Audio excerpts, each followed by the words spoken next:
Yeah, check the rhythm, feel the vibe, beats dropping hard, making heads collide, bass thumping loud, shaking up the street. Every step I take, moving to the beat, lightning fast, I'm breaking it down, feeling the pulse in every sound, never miss a step, always on the move. The beat's my partner, we groove as 1, 2. I close my eyes and let the music flow in this crazy world. It's the only thing I know.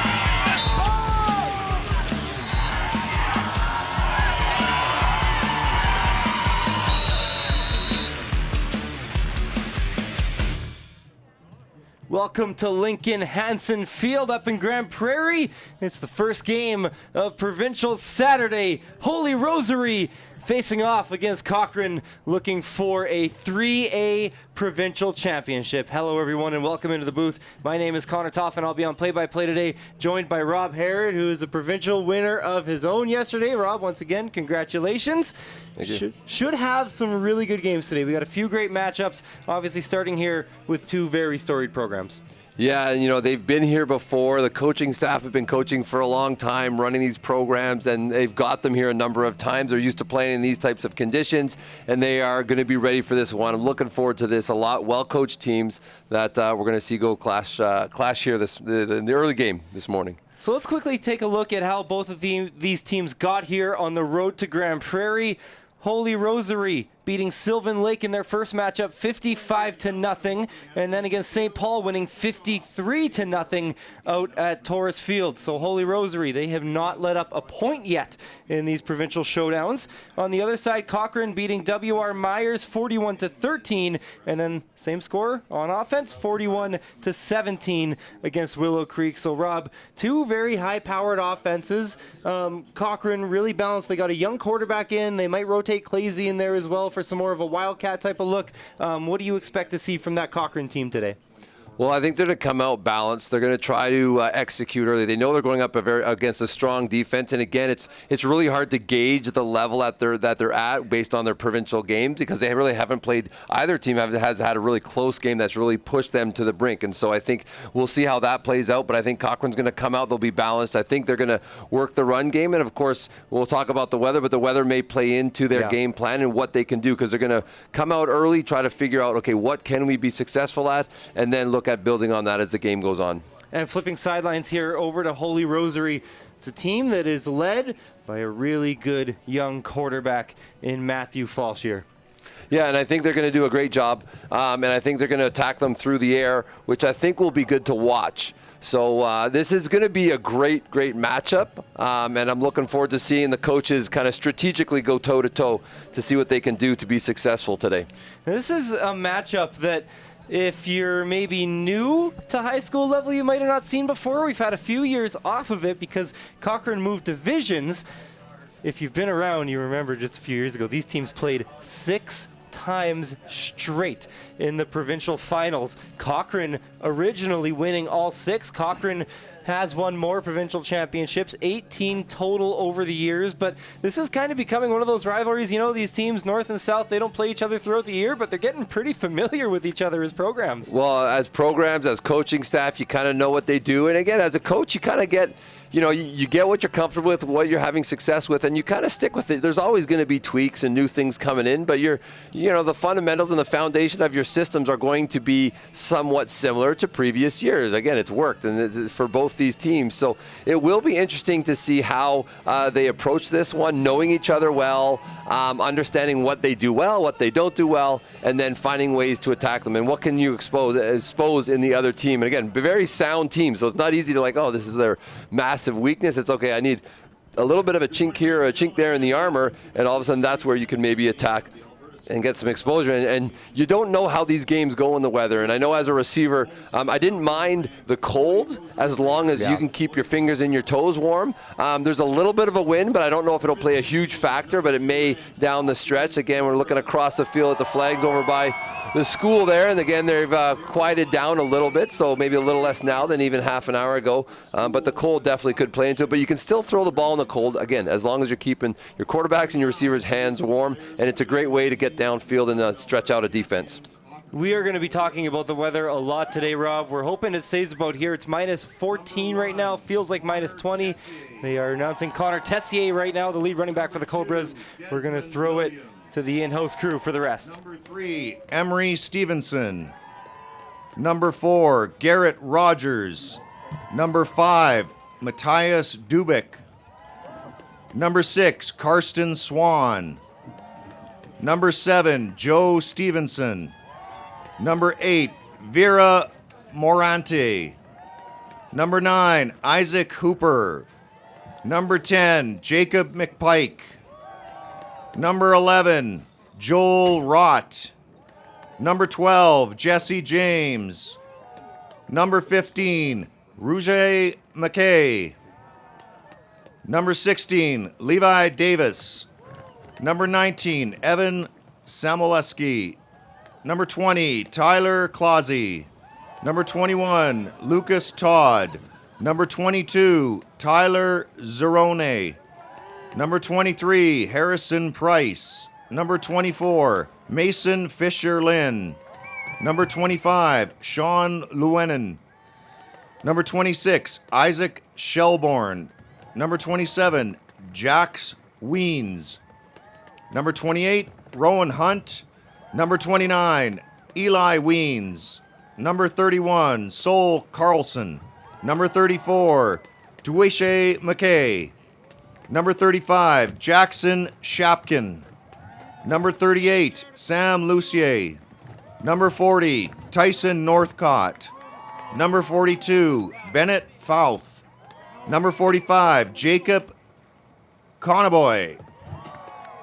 Number 46, George Sheldon. Number 48, Ronan McClelland. Number 49, Tanner Edmonds. Number 50, Fraser Dickinson. Number 51, Ben Inglis. Number 52, Sawyer Rideout. Number 54, Aiden Box. Number 55, Caleb Werthernall. Number 56, Jacob Schuett. Number 58, Tate Peterson. Number 60, Connor Roden. Number 62, Ian Thorsell. Number 64, Jackson Hughes. Number 65, Grant Wilmot. Number 66, Jackson Wise. Number 68, Brock Vanderkratz. Number 77, Anthony Drevet Legau. Number 80, Callum Johnson. Number 82, Chris Jode. Number 83, Eric Davidson. Number 85, Landon Witcher. Number 88, Charlie Lord. And number 89, Jack McMichael. Also introducing head coach Tom Knittner and the rest of his staff from Cochrane.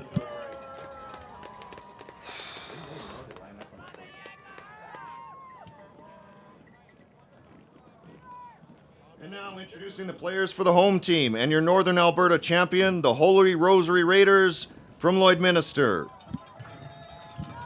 Number 1, Braden McGillis. Number 2, Denham Weber. Number 3, Matthew Falsher. Number 4, Ezra Nedelko. Number 5, Keegan Doyle. Number 7, Ryan Orbolski. Number 8, Ethan Granum. Number 9, Kashton Faka. Number 10, Jace Zidar. Number 11, Nick Hill. Number 12, Luke Light. Number 14, J.R. Hudl. Number 15, Kostas Maverdez. Number 16, David Kowalczyk. Number 17, Kyler Siegel. Number 18, Theo Maverdez. Number 19, Mason Ernest. Number 20, Francis Equinofo. Number 21, Ben Werchowski. Number 22, Rhett Smith. Number 23, Caden Jameson. Number 24, Seb McCarthy. Number 27, Craig Gelich. Number 28, Isaac Jerky. Number 30, Mawa Akinole. Number 32, Bryce Dinkle. Number 33, Scott Orpchansky. Number 34, Afrin Winson. Number 35, Kyle Stark. Number 36, Elijah Belanga. Number 40, Devin Belajma. Number 44, Dane Reed. Number 50, Dylan Clare. Number 52, Oliver Plamondon. Number 53, Jim Willard. Number 54, Rylan Everson. Number 55, Connor Cherney. Number 57, Tristan Adams. Number 58, Ezekiel Nedelko.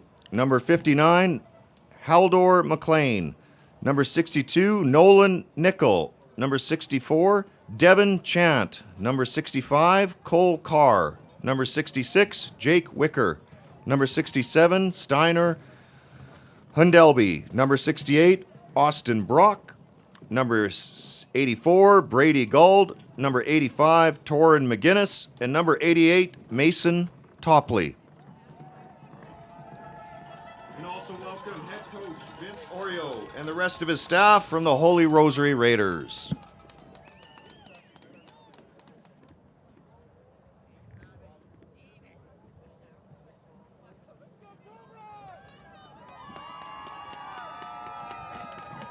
Please now turn your attention to the center field, where we will call captains forward for the coin toss.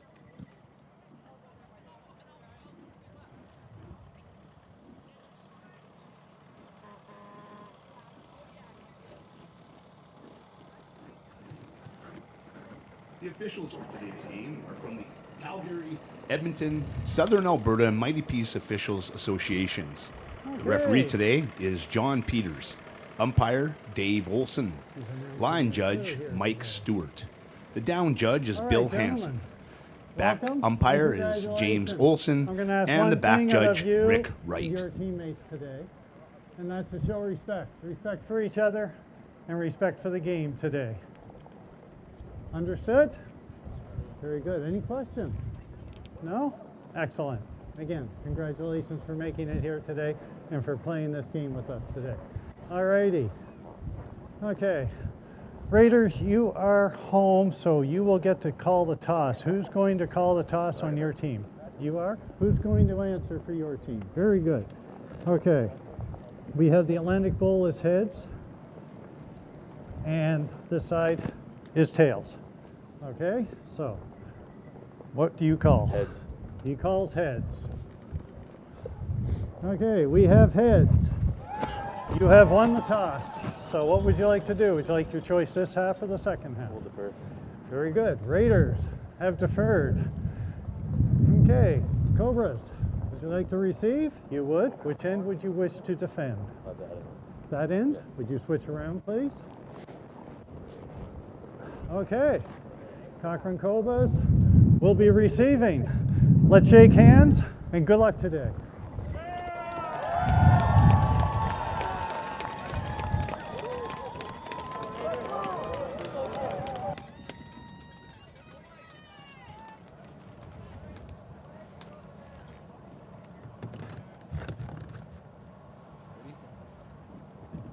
Ladies and gentlemen, at this time, we'd ask you to please rise and remove your hats and helmets for the reading of our treaty acknowledgement. At this time, we respectfully acknowledge the Beaver, Cree, Dene, and Métis people as the original caretakers of these lands and surrounding areas. We are grateful to live, learn, work, and play on Treaty 8 territory within Turtle Island, and acknowledge these lands have been home to diverse and sovereign First Nations and Inuit nations since time immemorial. Please note the flag is to the east side of the field, and now, the national anthem.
It's a game that both of these teams have worked towards all season, and they're finally here. The 3A Provincial Championship, Cochrane Cobras, Holy Rosary Raiders. It's a big one today. They don't get any bigger than this, and Rob, they don't get much colder than this. We talked about it a little bit before as we heard the coin toss. You could hear kind of the crunch underneath the referee's feet as he was stepping, but it actually, at least most of the field, seemed like during warm-ups, players were able to move around, make their cuts pretty well. Yeah, the field, it seemed like it's not to the point where the moisture and the ice is settling in kind of underneath what you see being the green surface, and that's where it becomes really challenging for players when their cleats don't get into that. So right now the snow was pretty soft and fluffy.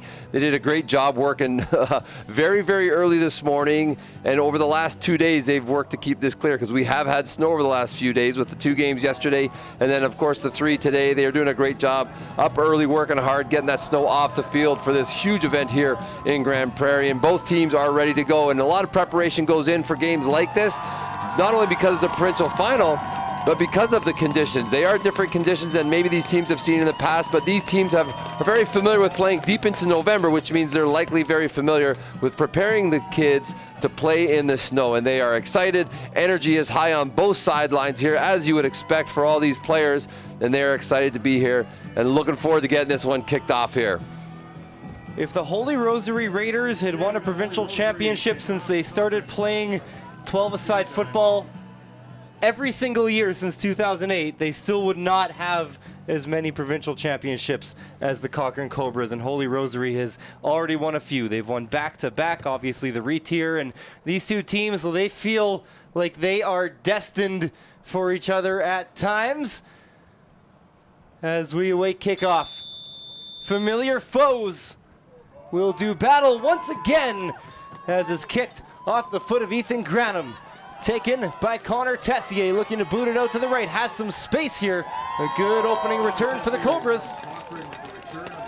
Yeah, and special teams will be an important piece here. There's lots of elements of special teams got play into a game like this. One, the field condition can change some things. The ball's going to slide around a little bit with the light snow on the turf, and so they'll want to, one, protect the ball, but also get ball security on all elements, but especially special teams. So great return, good starting field position for the Cobras.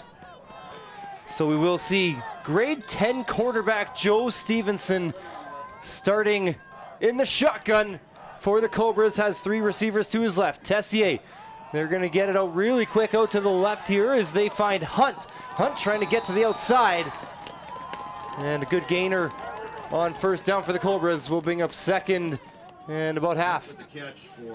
Yeah, Cochrane came out. They actually had 6 receivers out, and they kind of brought their backs out of the backfield to act as receivers. So they were 4 to the left, 2 to the right, willing to go to the air. And again, we talked about the ability to throw and keep the hands warm. If you can throw early to get a defense a little bit off kilter, you want to do that in this game before things get colder. Call it a 2nd and 7. Stevenson scanning across the left over the middle. It's caught by Hunt once again, trying to trudge his way forward. There is a flag. I don't think Hunt has enough for the first down here. Might not matter anyways. It's a hold against the offense. Yeah, again, you and I were sitting before the game talking about down and distance and being aware as a receiver. In this case, he ran his route a little bit short of the sticks. He wants to make to push that a little bit further. The ball came out a little late. Maybe him holding on to it caused that holding penalty to happen there. But they're going to move this back. They have another crack at 2nd down, but moving it back as we can see him. Oh, hang on. Why don't we go third? Well, you had it, I think. Maybe just going to make sure of the call, maybe the number here. Now, these refs do such a good job. We ask them once a season to put on these ref mics, and they do. It's so nice to work with them on a game like this, and it doesn't look like we're. Maybe they're going to talk to the whole. Giving an explanation because maybe they want to decline the penalty because they might want to bring up 3rd and about 3 or 4 here. So they're going to go just confirm things with the bench. Yeah, we'll get the call now. Oh, for God's sake. There we go. Holding. Cobras number 52 went back 10 yards. Repeat second down. There it is. There you go. Get that communication. He does a great job. You know, I talk with him a fair bit because he's actually repped a number of our games over the course of this year, and you get to see him out there. But you know, he's an amazing man to work with high school football. He really does a good job talking to the kids, coaching the kids, always being encouraging. You know, yeah, it's a penalty. Here's what you got to clean up. So great job there getting the call to us. Bring up a 2nd and 17. Stevenson, clean pocket, throws down the right side, well covered. And that's going to bring up a 3rd and long for the Cobras. They're going to have to punt it away. Well, big penalty again. They forced them to go deep. You can see the secondary dropping fairly deep underneath. They've got coverage almost right across the board. And again, that ball, typically that ball's thrown. And the quarterbacks were throwing it fairly well in warm-up. But that one seems to not come out too well. So they'll want to, again, methodically move themselves down the field. They're going to have to figure that out, not get those holding penalties to put them in tough, long situations. Weber and Hill are the 2 returners back for the Raiders. Punt is high in the air, almost coming back towards the Cobras here. Ball's on the ground, and Weber is able to fall back on top before the Cobras could get any hands on it. You know, I tend to think, Connor, I may have to start a little pool maybe with the fans to see how many times in this game is that ball going to be on the ground. And again, right there, elbows not together on the return man with a slick ball, a little bit cooler, a little bit of moisture everywhere. That snow is just settling in. You can see on the players as they hit the ground, they're picking up some snow. So they're going to want a ball security is going to be important on a day like today. Talked about him in the pregame. Matthew Falshear at quarterback, the leader of this team. Quick handoff here to Nick Hill. Has some room down the right side before he's pushed out of bounds. Another good 1st down gain, this time for the Raiders. So Hill, a grade 12 student, again, quickly out of the backfield. So quick, and off to the edge he goes. And again, just happy to get the edge, finish off near the sideline and get some positive yards. So those positive yards already in Cochrane territory is gonna bode well for them if they can keep this going. They'll hand it off. Same guy, this time run up the middle for Hill. Doesn't get a lot. Really tough to tell from where those yardsticks are on the near sideline. I think it's actually right at center, the first of the 10. So I think he's good. They're moving the sticks now, so he did get the yards. So he's looking at sitting around a 43 right now. So again, new set of downs for Holy Rosary, and again, a team that has a quarterback that likes to sit and throw the ball, and clearly a running back. They have no problem looking to see if they can come downhill on this one. This time they're going to fake it to Hill, looking to set up the play action. Quick out to the flats. It's off the hands of Weber, the receiver. That was a great fake. I was watching the running back here, and again, he had a great hole actually in there. They hand that off. I think he's still running. They had the blocking advantage on the right side of the line. Again, I don't have a problem with them pulling it. Again, they're coming down on the run, but now they've got themselves in a 2nd and 10. Again, they want to continue to manage that on a day like today, and just, again, you don't want to take a lot of risks early on. Oh, the ball's getting kicked around there. Now you have to reset that, but don't want to take a lot of risks early on, but good job rolling out. They got the play action they wanted, had the receiver they wanted, but again, the ball a little bit high, couldn't quite squeeze it. Falshear, quick look right, batted down. It actually fell in the area of a Cobra defender, Northcott. That'll bring up a 3rd and 10 from the 43. That ball knocked up into the air, spent a lot of time. That's as a coach, you're like, no one sees it. And again, you can see 40 on the edge, batted up. He didn't see it. It was like literally above his head, and couldn't get an eye on that. But if he had his eye on that, he was close enough. Maybe didn't make a play on that ball, but no can do. 1 1st down, and that's it. And they're going to have to punt this one away.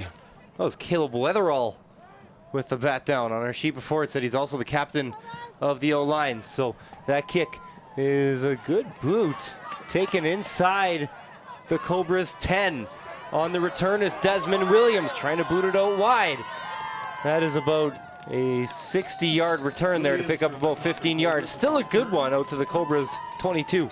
Yeah, you can see a great kick. Again, traveled a long ways. Didn't have a lot of hang time, so the cover team was not down there far enough. Cleanly caught, and that's what you want. And then you can see as he breaks to the edge, he breaks a couple tackles. That a big one there. Again, he had him wrapped up where he was, but again, gained a lot of yards after that tackle. And again, trying to get a little bit further away from their end zones. They're not quite so deep.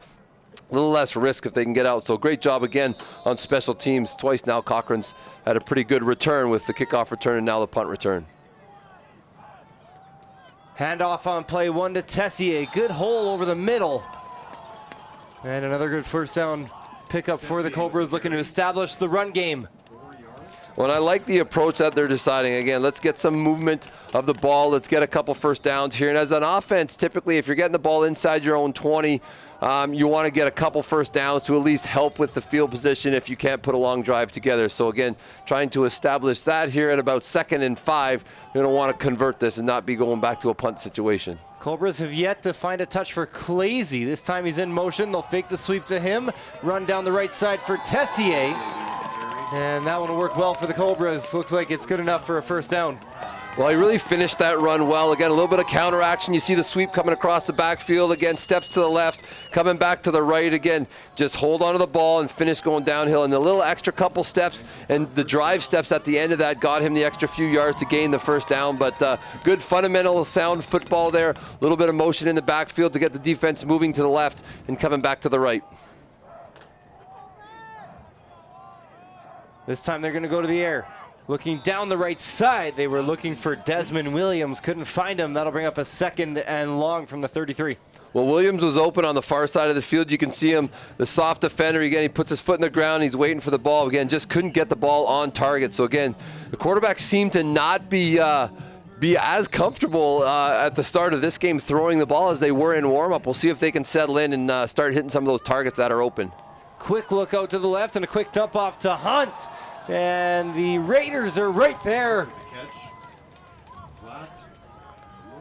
So this defense is definitely feeling the energy and just able to get some stops. Well played again as he starts to turn up field. There's 3 defenders, 4 defenders, 5 to 6 defenders right there. And that's what you want from a defense. You want guys around the ball all the time, especially on a day like today. We saw yesterday a number of turnovers in some of those games. In these conditions, you want to be around the ball as a defense, and Holy Rosary is doing that right now. Again, forcing Cochrane into a punting situation. Again, the wind playing a little bit into the special teams game here early. Clazy to kick it away. That was Akinloy, the grade 12 linebacker. Ball's on the ground and the Cobras are on it, but that is not going to count. Very clear no yards there on the Cobras. Cover unit is going to give the Raiders the ball. I'm going to make a little tally here of how many balls are on the ground here today, because again, this is happening a lot, and there's twice now, both punt returns. And again, it's not going to be a turnover, but again, it hit the ground again, and we're going to see that today with these conditions. And again, the returners are going to have to be absolutely diligent to keep their elbows together when fielding those things, because it's gonna play into this game. And again, that one saved by the no yards. Again, a great job by the return guy, knowing, hey, I've got guys in that 5-yard halo. Kicking team, number 31, going up 15 yards from point ball. So in the air as well means that it's going to move up 15 yards. So really good starting field position here. The Raiders are going to go from the Cobras 39. Falshear with Hill behind him. They're going to fake it to Hill. Falshear looking down the right side, has a man inside the 30. And that'll be a first down for the Raiders. Yeah, I love the way he used his hands very cautiously as a receiver, securing the ball. Again, in these conditions, you got to keep your eyes on the ball as it comes in. He's got it secured, tucked away, gets those extra couple yards. So good heads-up play of turning to the outside as he caught that ball, and away he goes. Handoff. Looking to stretch the run game for Hill here. Has a lane. And that looks like another first down. It looks to be just outside the 10-yard line. We'll see if where they spot this. So again, I think with them being where they are, they've got a new set of downs. Looks like it's on the 17 there. So of course you can get the first down before a touchdown, but they are definitely on the move, using the run game, again, setting up a little bit of play action, finding some receivers that are open. This is where some of the footing, we're going to have to watch for that and see if the DBs are having a harder time cutting. That's when you're reacting to someone moving. So the defense has to react to the offense and the routes that are being run and so on. It's a little bit harder. You're a little bit slower than normal. Falshear down the right side to the goal line. It was intended for Nedelko.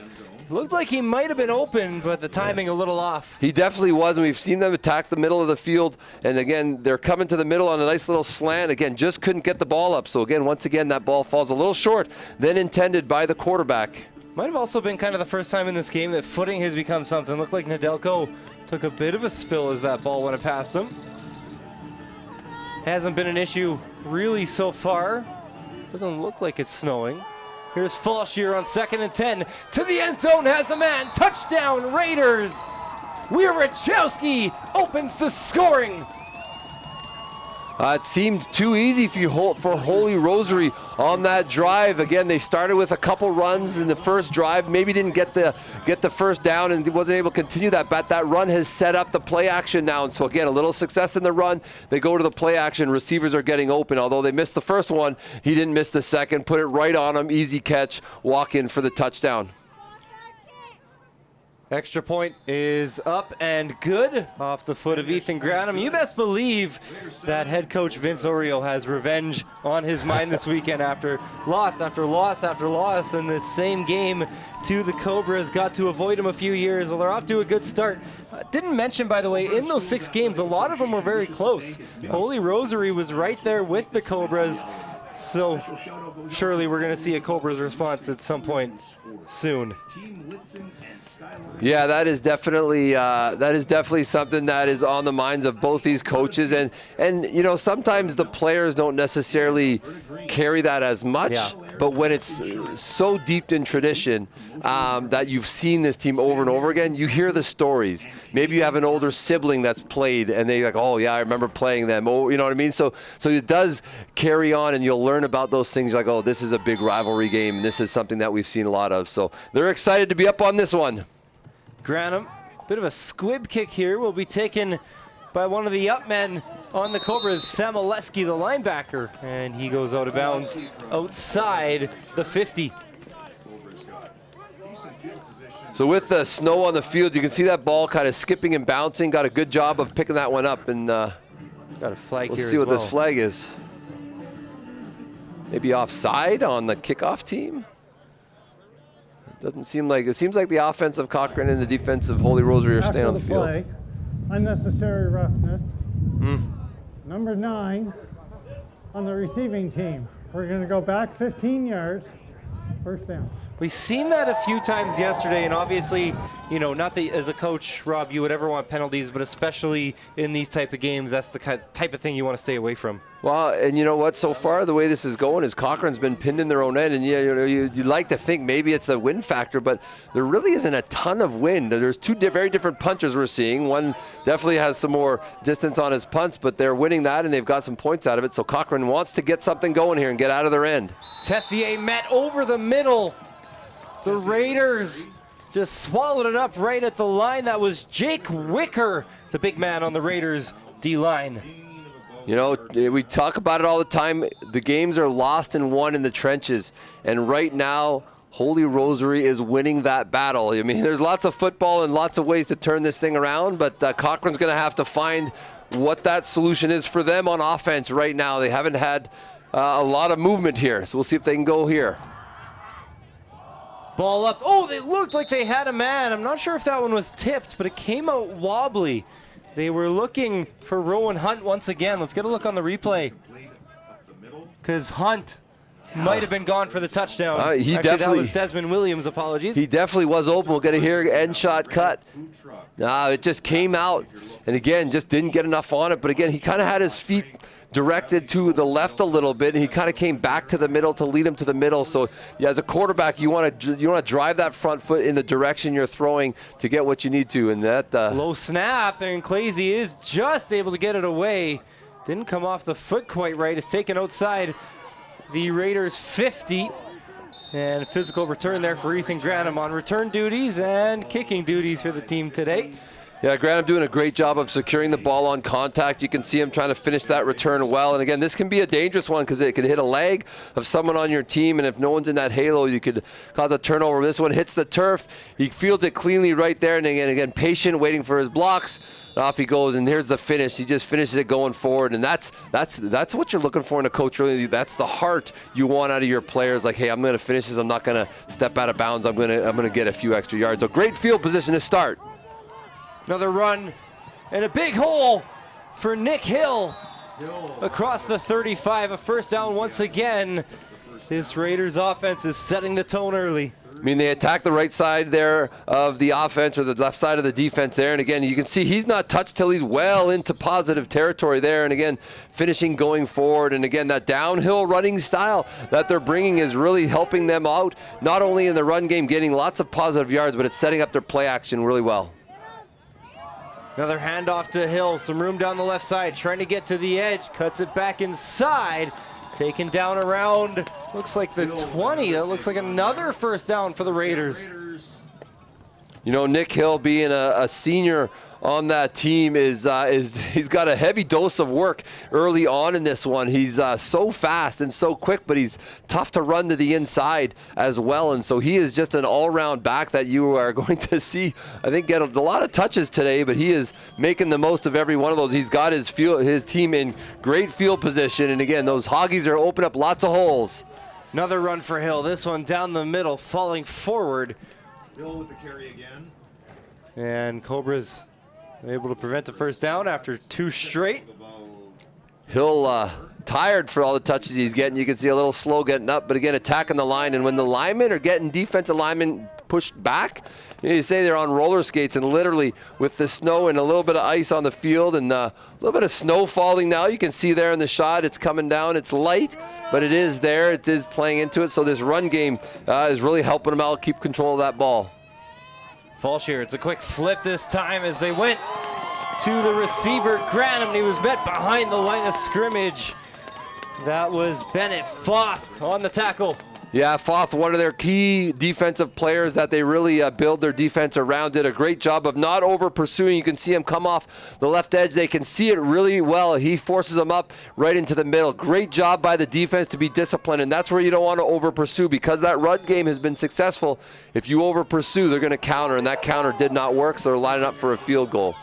From 27, Ethan Granum. Hold is good. Ball is up. It's out, it's missed. Wide. And so the Cobras are going to have a chance at a return, and they're taken down in the end zone. So good special team play there by Mavridis will give the Raiders another point.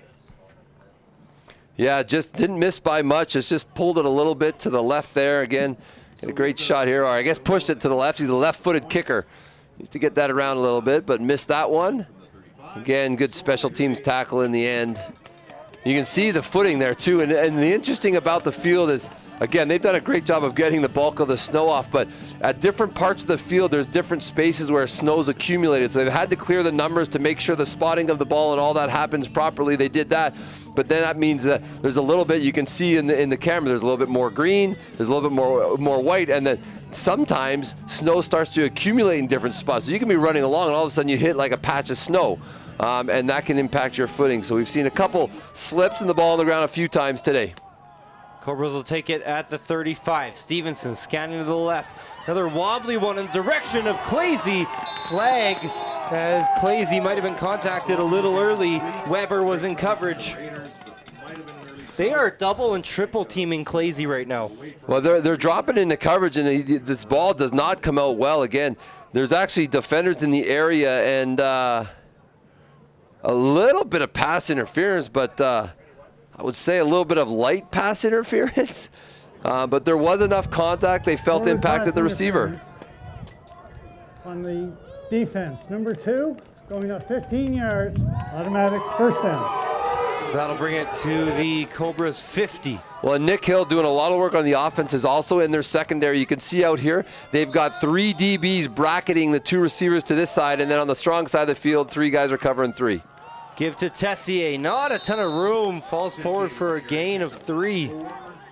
Well, you continue to see the players slide, and as the tackles happen, you can see here finishing going forward, but it's an indication of what the conditions are like on the field. Hits the ground, everybody's sliding around on that snow. And again, light snow accumulation, way less than it was earlier this morning. They spent hours cleaning that up for these guys. Stevenson's gonna have to go to the air. Quick look to the right. Better out of his hands this time. It's going to be short of the sticks. It's going to be incomplete as they wave it off in the direction of Zeroni. Yeah, he had this in his hands. You can see them 2 hitches in a corner route. Again, into the hands and out of the hands because of the contact. Great defensive job of coming up. And, you know, that route combination of a corner and 2 sit-down routes is very, very common in the Canadian game because you have so much room to that corner, but so well played by the defender. Again, they took care of the 2 underneath guys, made a play on the ball, couldn't get to the corner. Well, maybe some Here we go. things happening. Yeah, Clazy switching in the around. punt, one of their I love best it. athletes. They are going to throw it. Oh. It's intercepted. This is going to go the other way. A defensive end pajama into the end zone. Pick 6 on special teams, and a touchdown for the Raiders gives them a 2-score lead. Are you kidding me?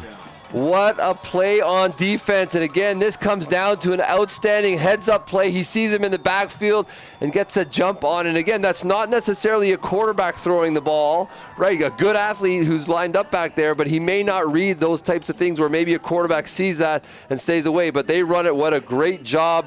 Heads-up play, and to the house he goes. No one close to him, trotting into the end zone. And it looked like the Cobras did have numbers on that side of the field. Could have been a big gainer the other way. So get the stop, get the score. Point after is good. Raiders are up by 15. Everything is a little bit more delicate in the snow. The ball doesn't get thrown quite as fast. His footing's not as good. Look at all the room in front there. He was gone. Yeah, if he gets out a little bit higher over top of that guy coming, or gets him as he's running to the outside of the field to get him a little bit of momentum, but again, couldn't get it to the spot he wanted, and I mean, really an outstanding defensive play. Now, interesting enough, I'd be curious to know if Cochrane has run that fake this year at all.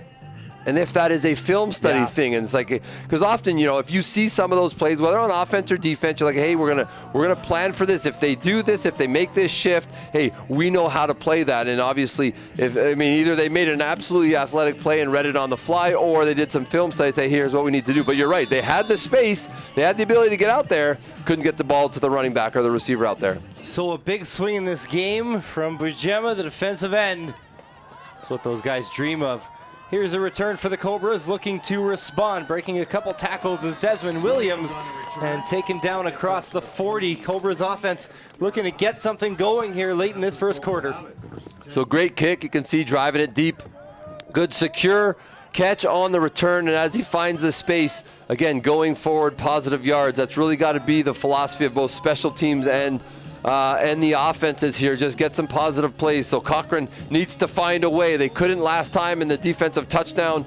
Well, kind of a defensive / special teams touchdown, I guess. Got the 2 scores now. So here goes Cochrane. A little bit of room for Tessier off the edge. They've been running it up the middle. They haven't gotten a lot of space. One of the better runs in the game for Tessier, gain of 5, maybe 6. We can see at the top of the screen, a receiver coming down to seal the edge, pulling the lineman out in front, and again, just things going forward. That's what you want to see.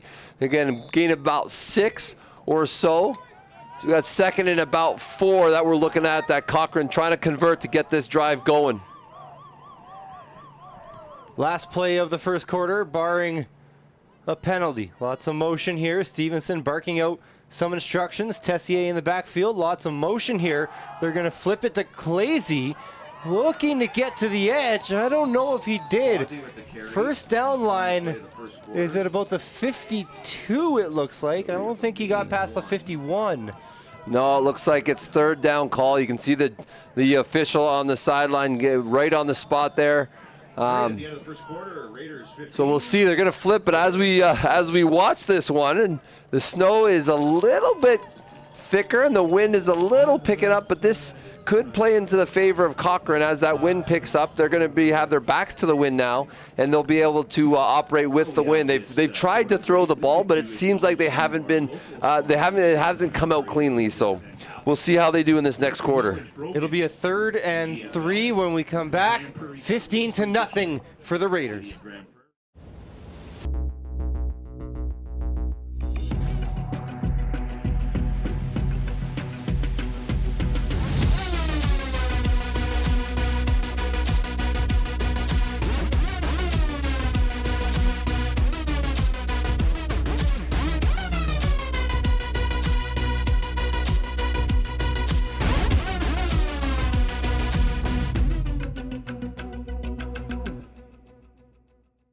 Yo, check the rhythm, feel the vibe, beats dropping hard, making heads collide, bass thumping loud, shaking up the street. Every step I take, moving to the beat, lightning fast, I'm breaking it down, feeling the pulse in every sound, never miss a step, always on the move. The beat's my partner, we groove as 1, 2. I close my eyes and let the music flow in this crazy world. It's the only thing I know. The rhythm.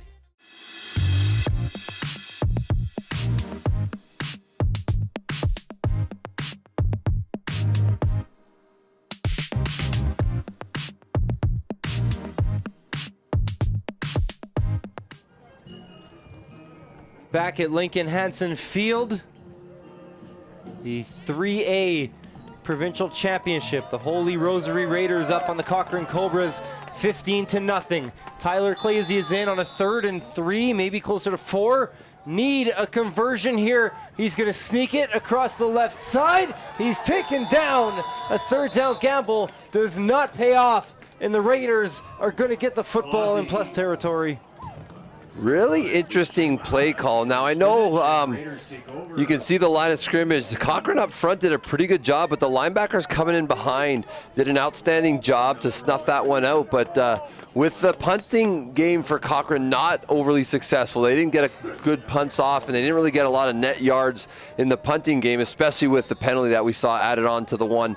So that was the kickoff return, kickoff play. But again, they didn't really have a lot of good success in the kicking game. So again, midfield, taking a risk right there. Handoff to Hill. He's going to be met in the backfield. That was Jackson Hughes. One last note of that quarterback sneak. Back in the Rocky View Championships, Clazy against George McDougall ran 2 quarterback sneaks. His first 2 quarterback sneaks went for over 100 yards and 2 touchdowns. It is something that they found success with. One of their coaches told me after the game that they were thinking about running it every play after that, and why not? That time didn't work here in the provincial championship, but their defense doing a job right now.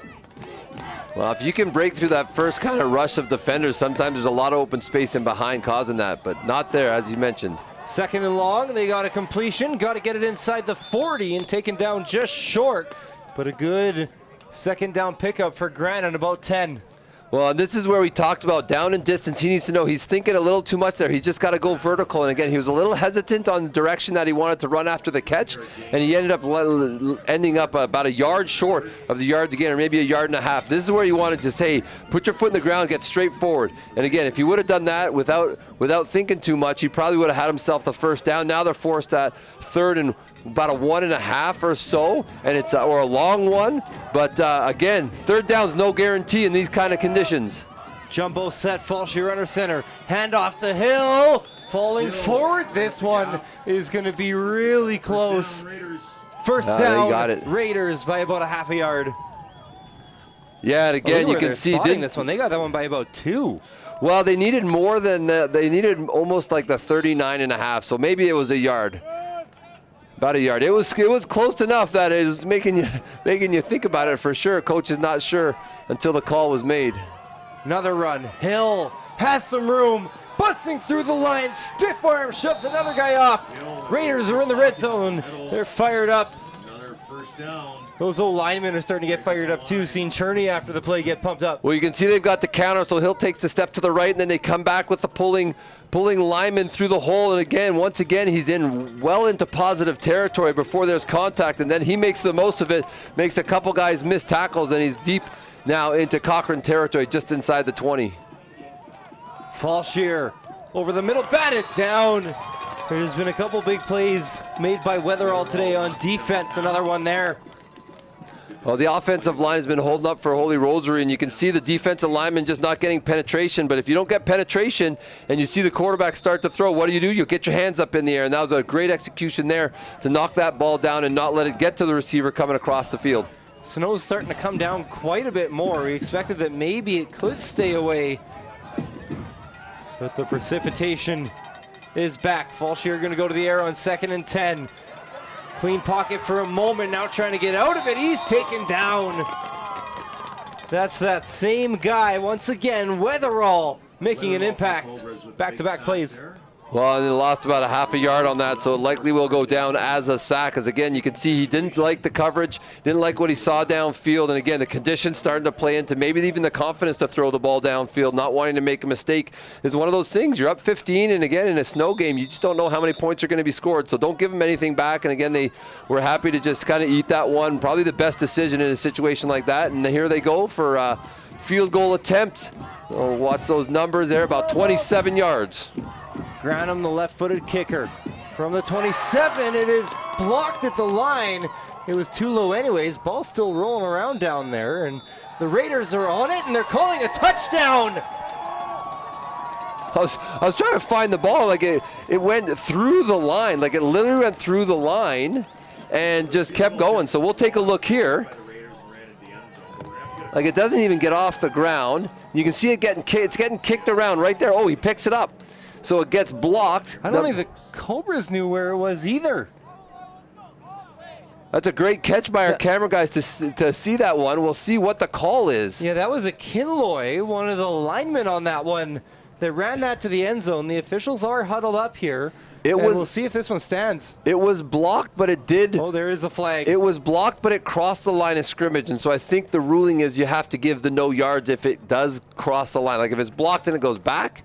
But that one I don't think went back. It was kind of like it hit the back of the pile. So, again, we've talked about this so far a fair bit on the weekend. The refs are doing a great job of getting together, talking about what they all saw, and making sure they get the call right. And so here's another chance for them to do that.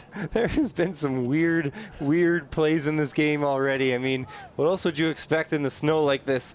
Let's get the call, a big one.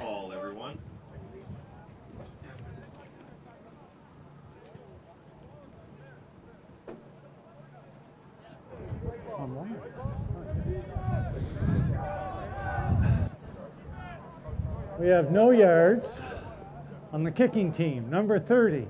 We're going to go up 15 yards. It's going to be first down Cochrane. So no points for the Raiders, but the Cobras' heart skipped a beat. It's Cobra's ball. Yeah, and you know what? As a high school football player, you're going to have no idea. Like, hey, there's a ball bouncing around. I'm going to pick it up, and I'm going to take off and run. So no fault to anybody. Again, just a really odd play that you may not have talked about a whole lot. So the defense is on the field, ready to get things going. Cochrane's offense just outside the 30, about the 33-yard line, trying to find their groove on offense here today. Or are we going to see another shutout by this outstanding defense? Like, is this going to be a defensive performance and playoff run of a lifetime for these guys? Because they have done well so far. Quick look out to the left. Stevenson down the middle. Intercepted. It's Hill, the running back. Well, we've seen Nick Hill around the ball, both on offense, but also on defense. The last one was a pass interference by somebody else other than him close to the ball.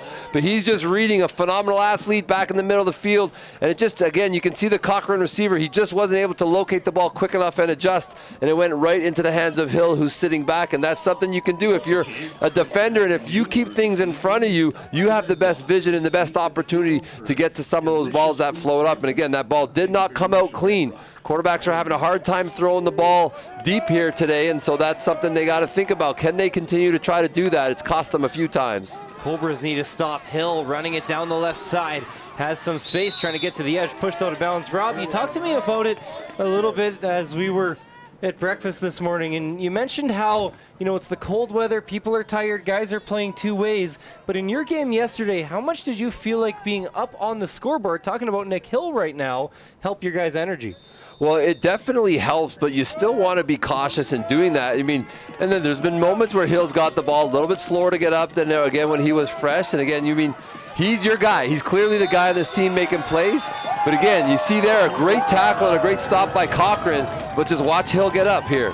You see him getting up, it's a little bit slower each time. And again, getting tackling on a cold, snowy surface is different than regular through the year. You can see this. This is a great fundamental tackle. And if I was the defensive coordinator or the coach of the other team, I would say, hey, they want to feed Hill. When you have the opportunity to tackle him, you tackle him. And that's exactly what I would teach our defense to do. Says he's a leaner guy, right? And again, it could that play. He's tough as nails.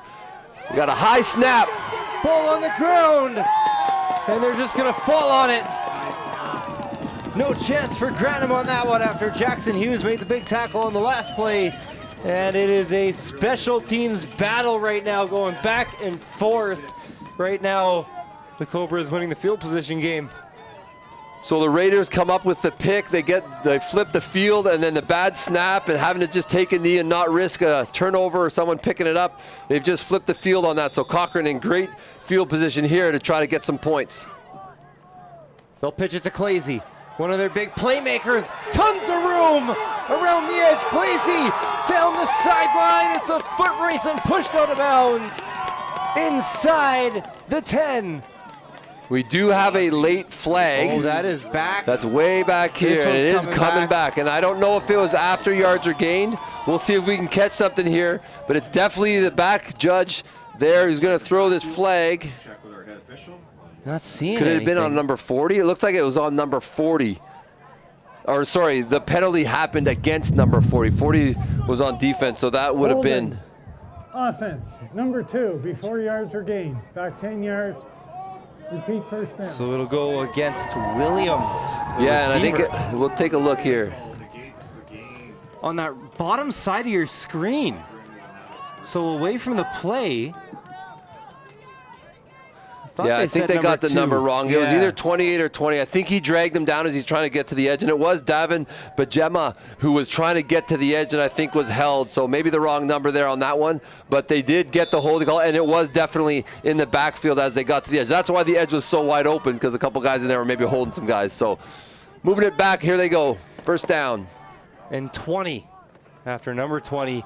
Had a long run taken back. Run for Tessier down the left side across midfield. Not much there. Going to set up second and a kilometer. Sorry, we're in Canada. You know, unfortunately for the offense of Cochrane, the theme is when they get themselves down in distances that are long, they're just having a hard time because they're not throwing the ball well, and it's the holding penalty. It's those things like 1st and 20. Okay, if you can get half back, you got a chance. But again, they're not finding the chunk plays, and then the one chunk play they get, of course, the holding moves it back. So they're still trying to find their groove here on offense. Stevenson going to have to go to the air. Pressure from Bajema. Down the middle, has a man, but can't find him again. Looking for Williams. Another one where if you complete that pass, he might be gone. I think so. He's walking in, but again, it's just let's take a look at the release here. Again, he did a good job sliding in the pocket, but you can see his foot? Again, if you watch the feet, he's got his left foot, which is his front foot. It's actually pointed almost to the left corner, and he's throwing down the middle of the field, and it's fundamentally and systematically, it's not how you want to get there. You want to get that foot out in front in the direction that you're throwing, and then you want to open your belt buckle up. You're kind of throwing in a different motion, and he's not getting the distance he wants on that.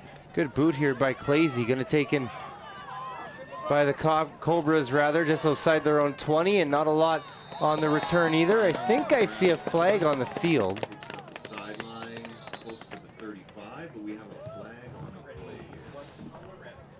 We'll see if here we can catch it here. Again, good job. This is the best punt of the day for Cochrane for sure. They've got the cover guys downfield, a good hang time. We'll see if we can see if there's a. There was I think he caught. I think he caught number 20. I think he just hit him a little bit early and got him a little bit in the back. And again, you got to make sure as a return guy. Illegal block. 26 on the return team. Back 10 yards from point ball held. First down.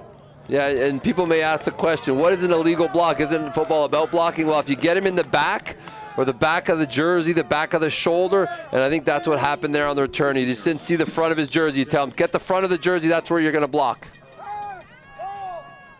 Quick pass down the right side is caught, and the Raiders moving it on first down once again.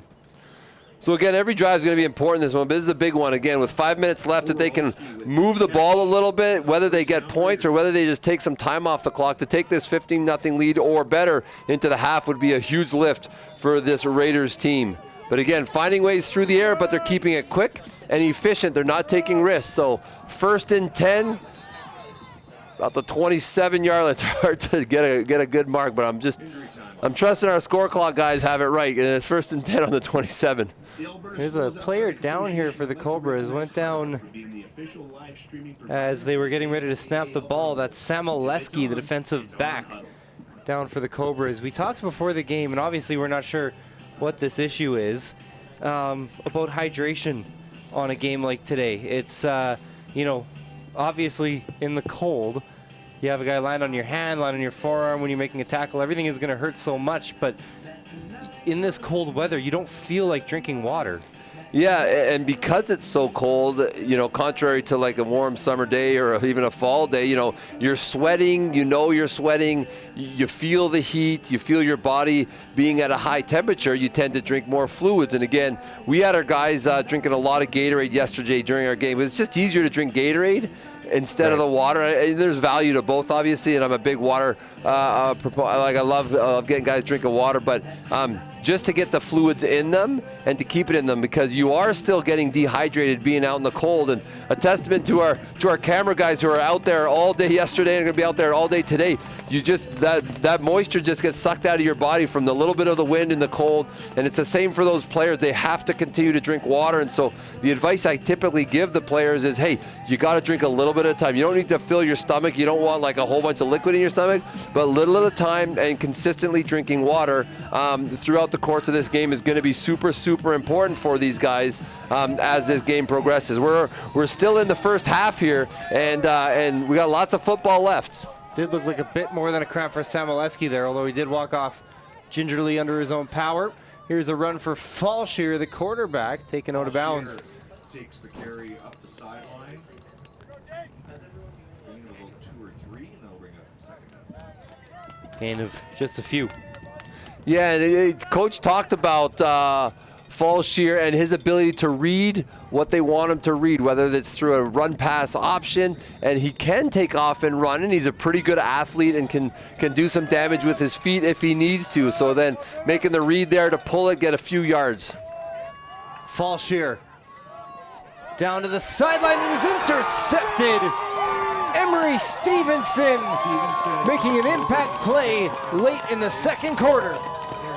So they had a little out and up route on the side of the field. You can see there across the field, he's going to release it, but it doesn't get as much on it as he wants. He did have him a little bit behind coverage, but it's just hard getting the ball as deep as you want there. What a great interception there as he goes up, high points the ball at the end of that one. And then, of course, the tackle is made to finish that off, but not before the turnover happens. So ball gets flipped back into the hands of Cochrane with 4.5 left. Still make it a one-score game going into halftime. Raiders should have the ball unless they elect to take the wind to open the second half. Clazy in at quarterback to open this drive. Not a ton there once again. He was met right around the line of scrimmage by Bajema, who was making an impact in this game, scoring that long pick six earlier. You can see once again the cross action in the backfield and then just off to the left side, but that defense very, very disciplined, taking care of their gaps. And often as defensive linemen, you're responsible for certain kind of spaces or gaps is what we call them in the defense to ensure that you don't get exposed in certain areas. They did a good job there. Clazy stays in a quarterback. Quick throw down the right side is caught, and a huge tackle made by a Kinloy. Nothing, no room for this Cobras offense as they tried to get Hunt some space. Well, they're just lucky to get that through. I think it was actually tipped coming out of the backfield. It literally went between his arm, which was in the upward position, and the helmet, and a little tip. So good focus to even catch that ball, let alone make any yards. So again, got some positive yards, but not very many there. Looks like actually lost the a yard. Cobras are going to go for it on 3rd and 11. Stevenson has checked back into the game at quarterback. Clazy's out left at the slot. Stevenson pressured, steps up in the pocket. He is taken down. It's a sack for Jake Wicker. So the big man in the middle of this defense just ready to make a play, and there he was as he bounced around in the pocket. You can see he's getting the push, and then he falls off his block and continues. He comes right into his hands, and then a really, really secure tackle. And that's what you want conditions, because not only is it actually hard to, your footing's tougher in the snow, but actually wrapping guys up is harder. You're cold, there's snow on them. I've heard that in the snow, so correct me if I'm wrong, you're a former receiver, so I'm assuming, you talked to a defensive lineman at some point. I heard in these snow games, oftentimes it's a little bit of an advantage for the running game with a guy like Nick Hill, although he stopped this time, because it takes those defensive linemen an extra second to get out of their stance. And is that part of maybe why, you know, besides that play, the Raiders have been so successful in the run game today? Well, and I think it has. It also depends on your blocking schemes, too, because sometimes you'll come downhill a little bit more, like your dives and your zones where you're kind of inside the tackles, but then you're just coming forward. But once you start going laterally, if you have pulling guys, that's where it's harder to get going because you're going around corners and that sort of stuff. And so, you know, again, really, it comes down to, you know, manpower and effort in the trenches. And you know what? Being up 15, you probably got a little bit more energy. You know, if you can keep some of these drives going. I mean, it's not like the offensive line of Holy Rosaries is massive, but they are tough and they are moving around. Looked like there was some movement on the snap, but no flag here.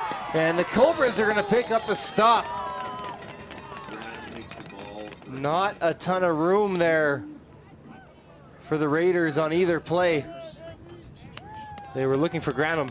You kind of get the feeling right now that the Raiders are just trying to get out of this half. Again, with a couple run plays there, really trying to make sure that they get that clock running to give Cochrane the least amount of time possible. And if it was me, I'd definitely be telling my punter you want to angle this to the sideline. Cobras have 2 timeouts. A little surprised they're not using one here as that clock ticks under 2 minutes. Going to bring some pressure on the punt. They do get it away. It is taken. Ooh, close. A little sketchy there. Is Stevenson. Sorry, that's Williams with a big return. Cross midfield. And finally taken down inside the Raiders 45. That was near disaster, but ends up being a big return. Well, and as I mentioned, it should have been towards the sideline. You kick it right down the middle of the field. That is a lot of field to cover. And again, he just gets his fingers on that one, but great job and great return getting to the edge. You can just see he's got the advantage because he's on the move. Everyone's a little hesitant because of the field conditions. It was a net negative play. Yeah, net -7 for the Raiders. And so that's where, you know, do you need to punt or do you just go for it and give yourself a chance? Good field position here, lots of time, minute 41 to go. Clazy, tons of people there for the Raiders. Clazy just trying to outrun him, take him down to the sideline. There's a flag as well. Well, and whether that was an illegal block that's going to bring this back, which has really hurt Cochrane, or is it going to be something against the Raiders? It's a couple of the Raiders are pointing in the direction of Cochrane, so we'll see. And again, they've only, looks like they spotted him, although it seemed like a pretty good run. I think they've spotted it only about 5 yards of a gain, so we'll see. This may get moved back. Yes, the early signs are it's moving back, and I guess they're going to the bench to see what they want to do. Wonder if that's against Tessier there. It looked like he pushed the guy in the back a little bit. These have been really costly, though, like you said, Rob, against the Cobras today. And they're going to pay once again here. They bring it back. They're behind the sticks almost on every 4 yards series. per game. We have an illegal block. Number 1 on the offense. Yeah, that's Back exactly 10 what it was. yards. Repeat first down. That block by Tessier, just extending the arm. A bit of a push in the back. Keep your eyes on number 1. So that's good there. Right there. Push, not a lot. It wasn't a lot, but he's on his back, and if you got your hands on the guy's back and he happens, you know, these conditions, you're falling to the ground. He had enough, not too much, but he had enough. And again, that's gonna negative yards for the Cobras. Minute 33 to go here in the first half. Cobras in 1st and 20 now from the 51. They'll fake the handoff. Clazy going to go to the air, getting chased down, throws on the run. It is somehow caught by Desmond Williams. One of the best plays of the day for the Cobras offense. Well, and Nick Hill in coverage, tight coverage, got his hands in there, but what an outstanding catch as he continued to cross the field. You can see there, he gives him a chance, but really, Hill's almost in the best position, but again, he bodied him up. He was able to get his body in front as he comes across the field, and we'll get a good shot here, rolling out, keeping on the move. Again, well-delivered ball, maybe the best one of the day. Again, challenged up in the air, and away they go. Room for Clazy. Good push on the quarterback sneak. It was a 2nd and 1. He'll push forward for more than enough for a first down. Well, that's really the first time the Cochrane Cobras have been able to respond to a very long-distance situations. That was 1st and 20 to get 19 back on the first play, and then, of course, plenty of push there to get themselves a new set of downs here. Just as the 1 minute, 10 seconds, again counting, they're going to be working against the clock here to get this in the end zone. Give to Tessier. Down the right side of the line. Pickup of Probably about half the yardage there on first down. Clock under a minute to go.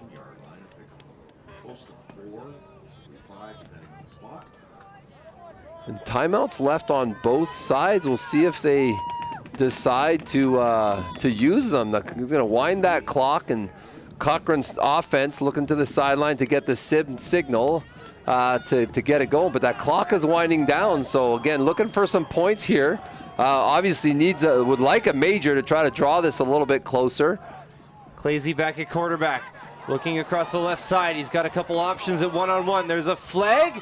It is out of bounds, if anything, there. So the flag, I think it's was holding, in yeah. the backfield, and this is coming back 10 yards if the Raiders elect to take this one.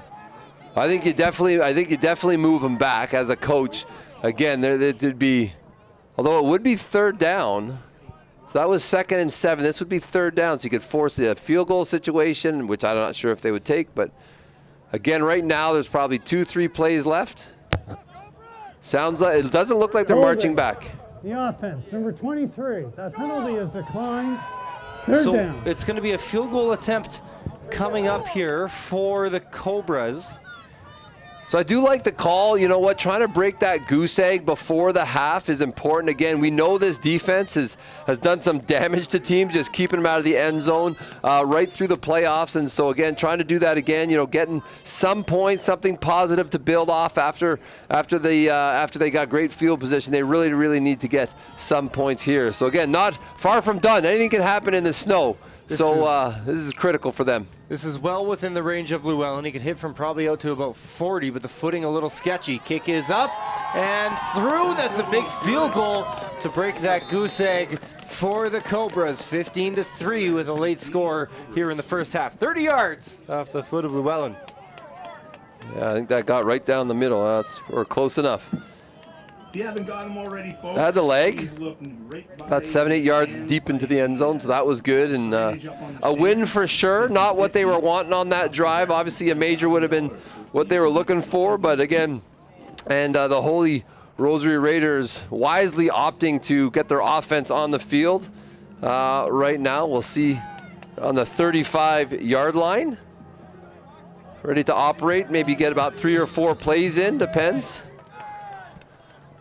They're going to run the ball here with Hill. Why not? They've gotten some big gainers on this one today. Cobras are right there on first down. 25.7 seconds to go.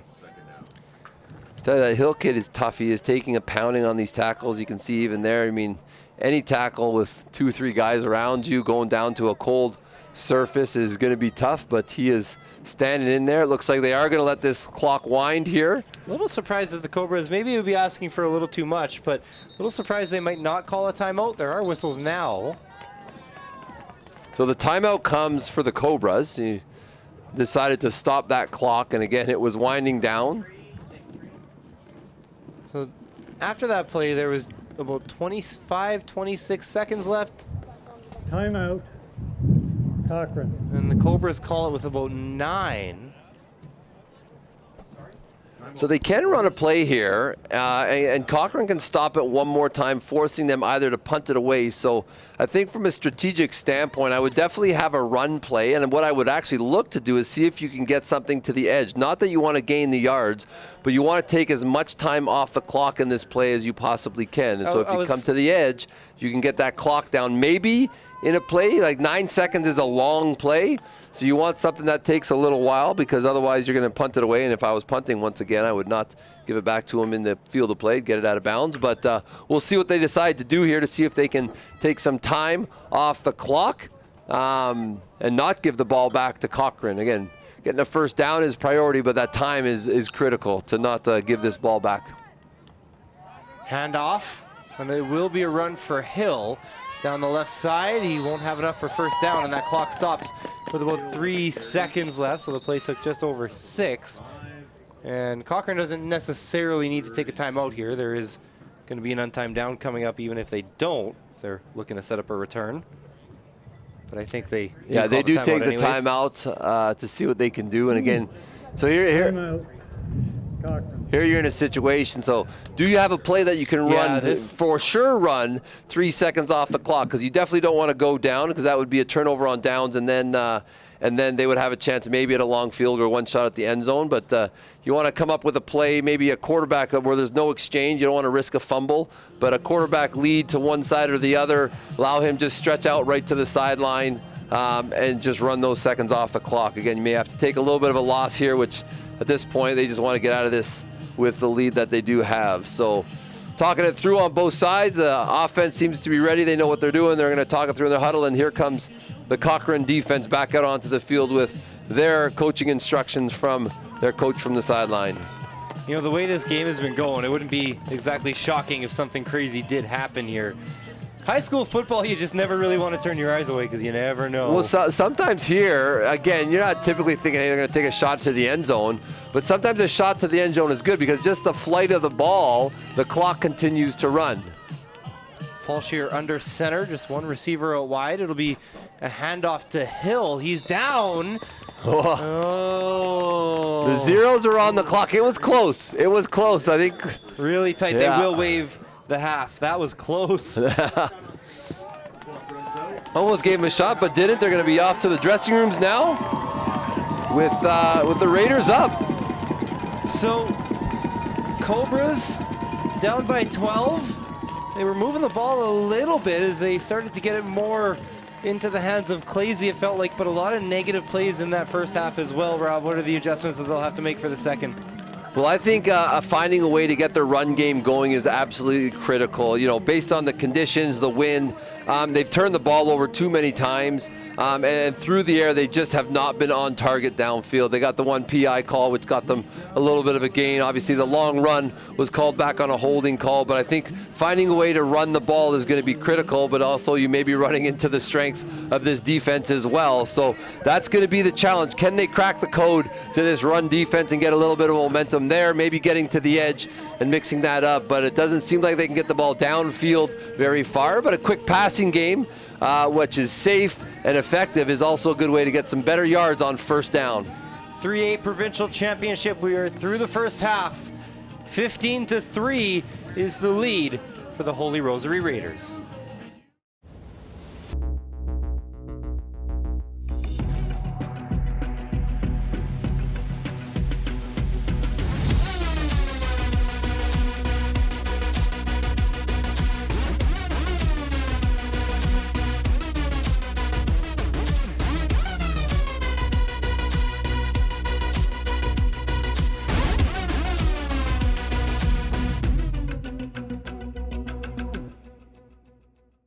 Yo, check the rhythm, feel the vibe, beats dropping hard, making heads collide, bass thumping loud, shaking up the street. Every step I take, moving to the beat, lightning fast, I'm breaking it down, feeling the pulse in every sound, never miss a step, always on the move. The beat's my partner, we groove as 1, 2. I close my eyes and let the music flow in this crazy world.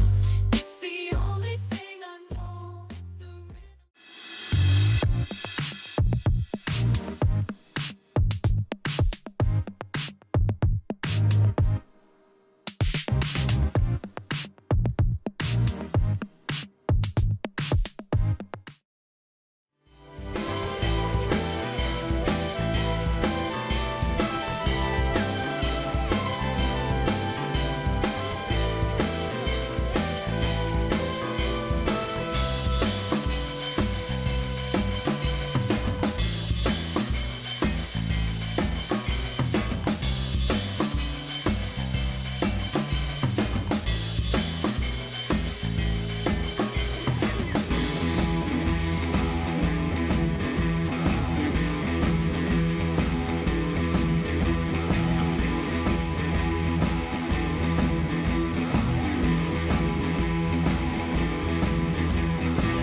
Welcome back to Lincoln Hansen Field here in Grand Prairie. 3A Provincial Championships.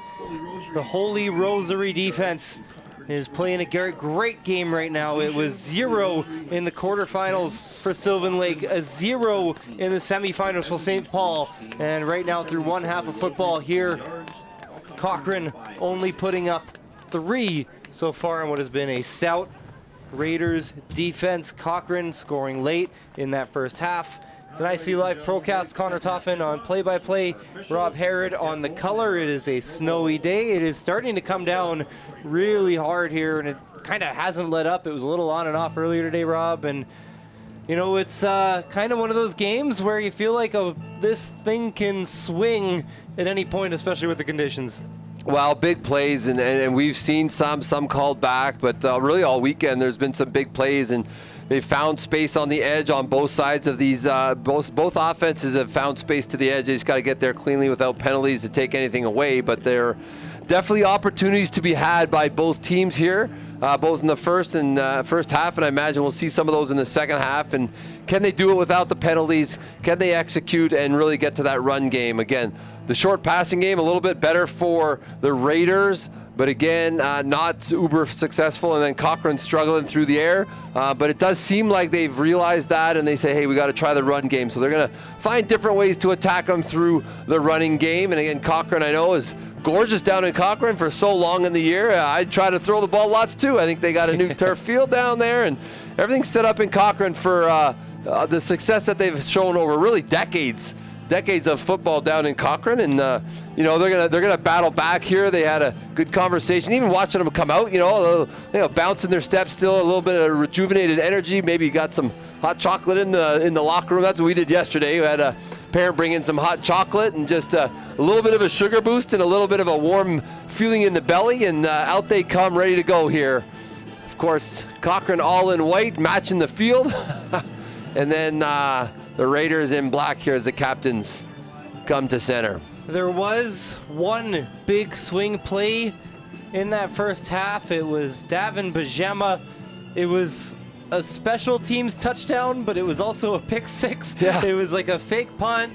Cochrane went into a different formation. They had a bunch of guys out to the right. Bajema read it, undercut the route, returned it all the way for a touchdown. You know, you really look at it, we've been talking a lot of good about this Raiders offense, but overall the Cobras defense has actually held them to just 8. Without that pick six, it's an 8-3 game right now. Yeah, and the one drive that the Raiders were able to put together, and that was, again, a little earlier on, not as much snow on the ground, not much falling.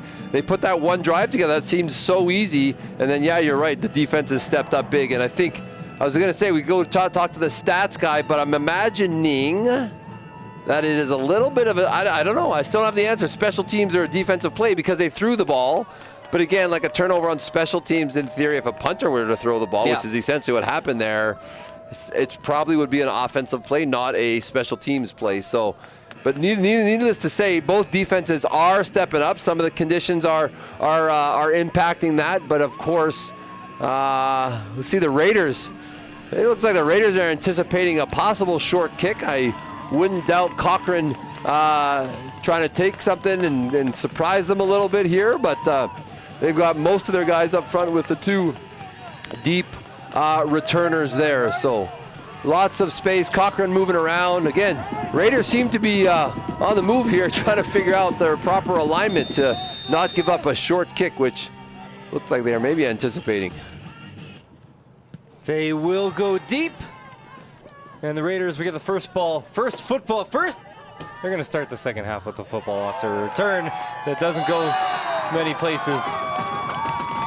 And that will leave room for the offense. And you talked about it right into the half with me. You seen Nick Hill there kind of taking a knee. He was a little slower to get up there. He's playing on offense. He's getting a lot of the touches. He's returning. He's playing safety. He is taking his time to get up. He is getting exhausted out there, even right out of the break. Yeah, again, they kick right to him, and he's again, actually stayed down on this one as well. Sorry, Rob. Well, he's got no sleeves on. Again, tough kid, and they're using him well, but they're going to want to get him back on the field. So he's going to be off for 3 plays at least, and this is what we need to see. Is I was going to say in the second half, can the Raiders find a way to get their offense on the move in a little bit of a different way. Do they have somebody else other than Hill that can help them out and get a couple first downs here until he can get back on the field? But that's why it's a team game. You know, one person can't get it all done. They obviously did a boatload of work in the first half, and then we'll see what they do here in the second half with a couple of different guys on the field. So I'll put Granum in at running back. Got to the second level, looked like for a moment as he got through the line with no contact, but not a ton there for Granum and the Raiders offense. He'll get a shot at the replay here again, just down the middle, but again, he's had a little bit of hole there, but the defense really closed that in well on the right side of the defensive line, and linebackers, they were able to close it in and limit the gain to about 5 by the looks of things. Still positive yards, and in snowy conditions, we may see more run game, which I think needs to work this one out. Quick look to the right by Falshear. It's caught and right down to the ground goes Nedelko. And we'll see if he's got enough for a first down. Well, and it's that short passing game that they definitely are more than comfortable just kind of settling in. He did a great job of sitting down in the zone. So you saw them actually, the receivers on the right-hand side, they kind of had a cross release. And then the guy going towards the sideline drew the flat defender, and then the other one just hooked it up before the linebacker got there. And well-delivered ball, great place, 1st and 10. Handoff, Granum. Running, kind of running out of space there as he got to the sideline. The defender came in for some contact but didn't wrap him up, and then the running back came in from contact as well, didn't wrap him up, and they got it both bounced off each other. So it was like, oh, first contact, they both hit each other right there, and then they're both inbound, so he just keeps running.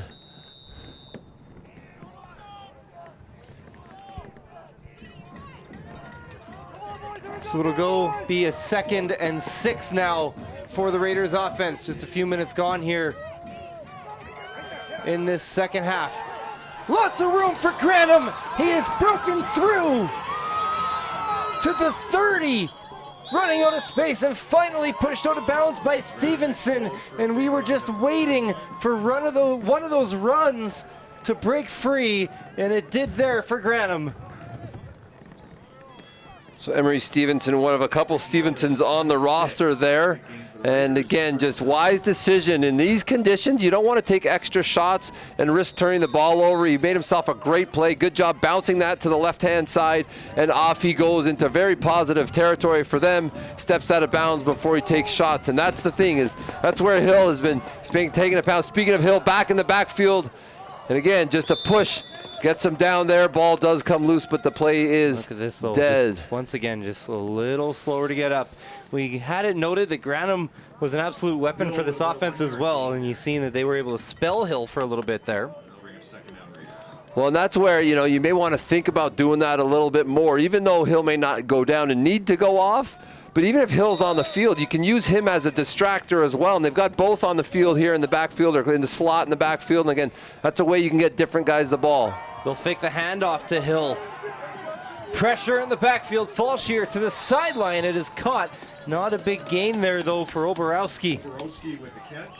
Just positive plays, going to make this about 3rd and 5, maybe 6, or along 5, really close to that, and we'll see. Looks like they're probably not in field goal range here. Being up 12, single doesn't do you a whole lot of good at this point in time in the game, so happy to leave their offense on the field. Again, if they can get a positive play, if they can get the first down, a new series to get some more points on the board. But again, one big play has really swung this field position right now. It would be about a 29-yarder from here, so they'll leave the offense on the field. Fake handoff to Granum, going to the end zone! Not able to locate the football was Oborowski, and it's a turnover on downs. The Cobras hang on. I love it. They kind of run the little bit of a wheel route, and again, he stayed down the inside, and typically you want to get to the outside of that corner, but the corner did a great job of closing in. He had eyes on the ball. He was able to just run with them and make that play. So, and I like the shot. I like the call. Just weren't able to connect in the end zone on that one. So Cochrane taking over.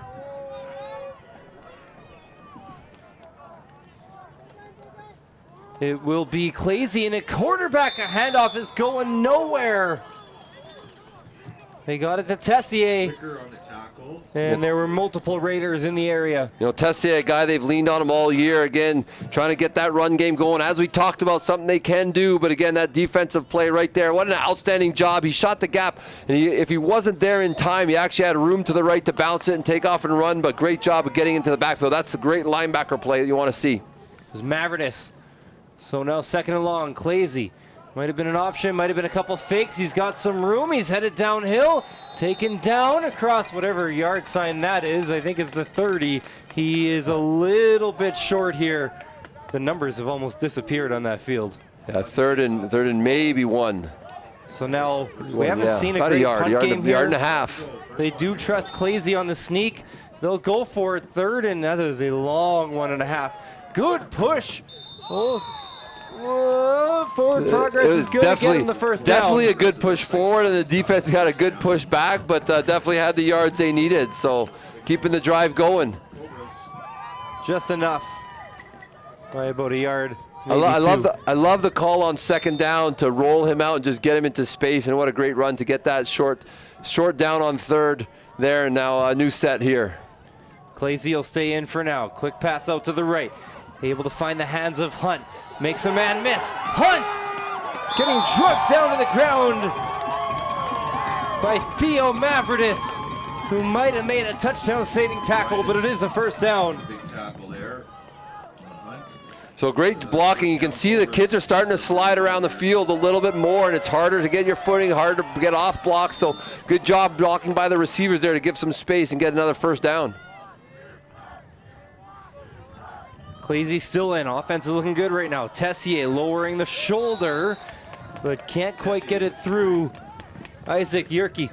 Well, and this is the run game I was hoping Cochrane would come out and challenge them on. And again, they do a good job. This one's just straight downhill, straight up blocking. Again, linebacker meets him in the hole, but look at the finish.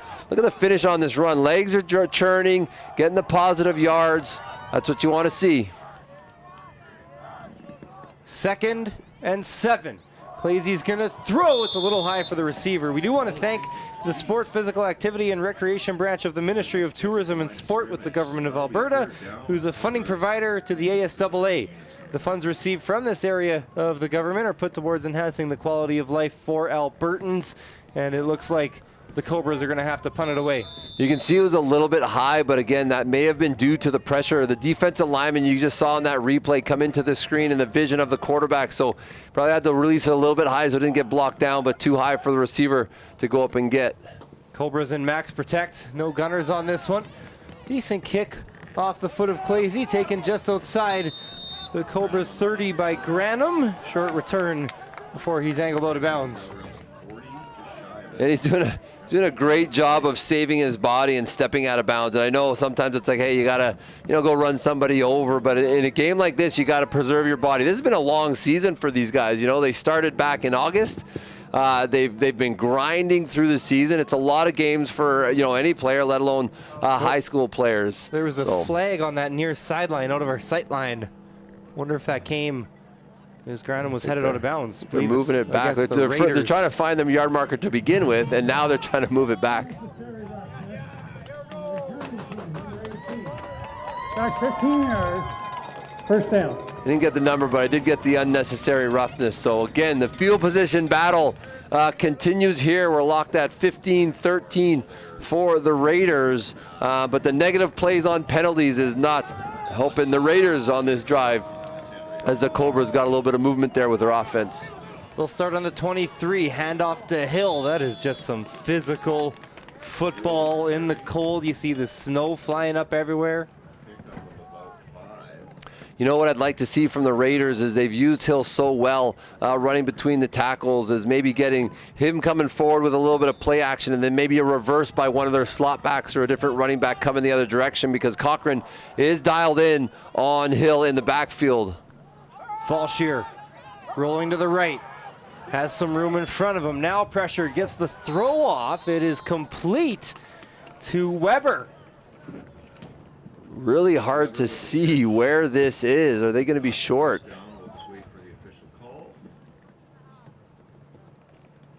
I don't think anyone knows right now. No one's really making noise. Does sound like they've given a first down. And the Raiders offense will stay on the field. On the 28, just enough. That's a big first down here. Again, they're working into the wind. The wind's starting to play a little bit more of a factor in the punt game for the Cochrane, punting the ball well in this direction. Run for Hill, got into the second level. And he's taken down outside the 40. I think that's enough for a first down. Who knows? Seems like whenever Hill runs, he gets positive yards. He's running hard, but there's always 3 or 4 guys that end up tackling him. And again, good pursuit by the defense. There you go, just battling for the extra yards. So just needing a short gain here to convert this into a new set of downs, 2nd and 3. We'll see what they can do to get some positive yards here. Hill on the handoff. Oh, what a physical tackle. Big hit by the Cobras. It was Ronan McClelland, the grade 10 linebacker, bringing the boom. Well, and Hill really knowing, I mean, he's got an opportunity to make a cut, but he knows he needs 3 yards, so he just keeps his shoulders down. Didn't get maybe half a yard after that contact, but he knew he needed 3, and he got, I think, just exactly 3 on that. So he did take a shot to get that first down, but it is a first down, and that's, again, that's energizing for players when they're on their field as they continue this drive, and the clock continues to run. Another run. And looks like it's going to be close to another first down.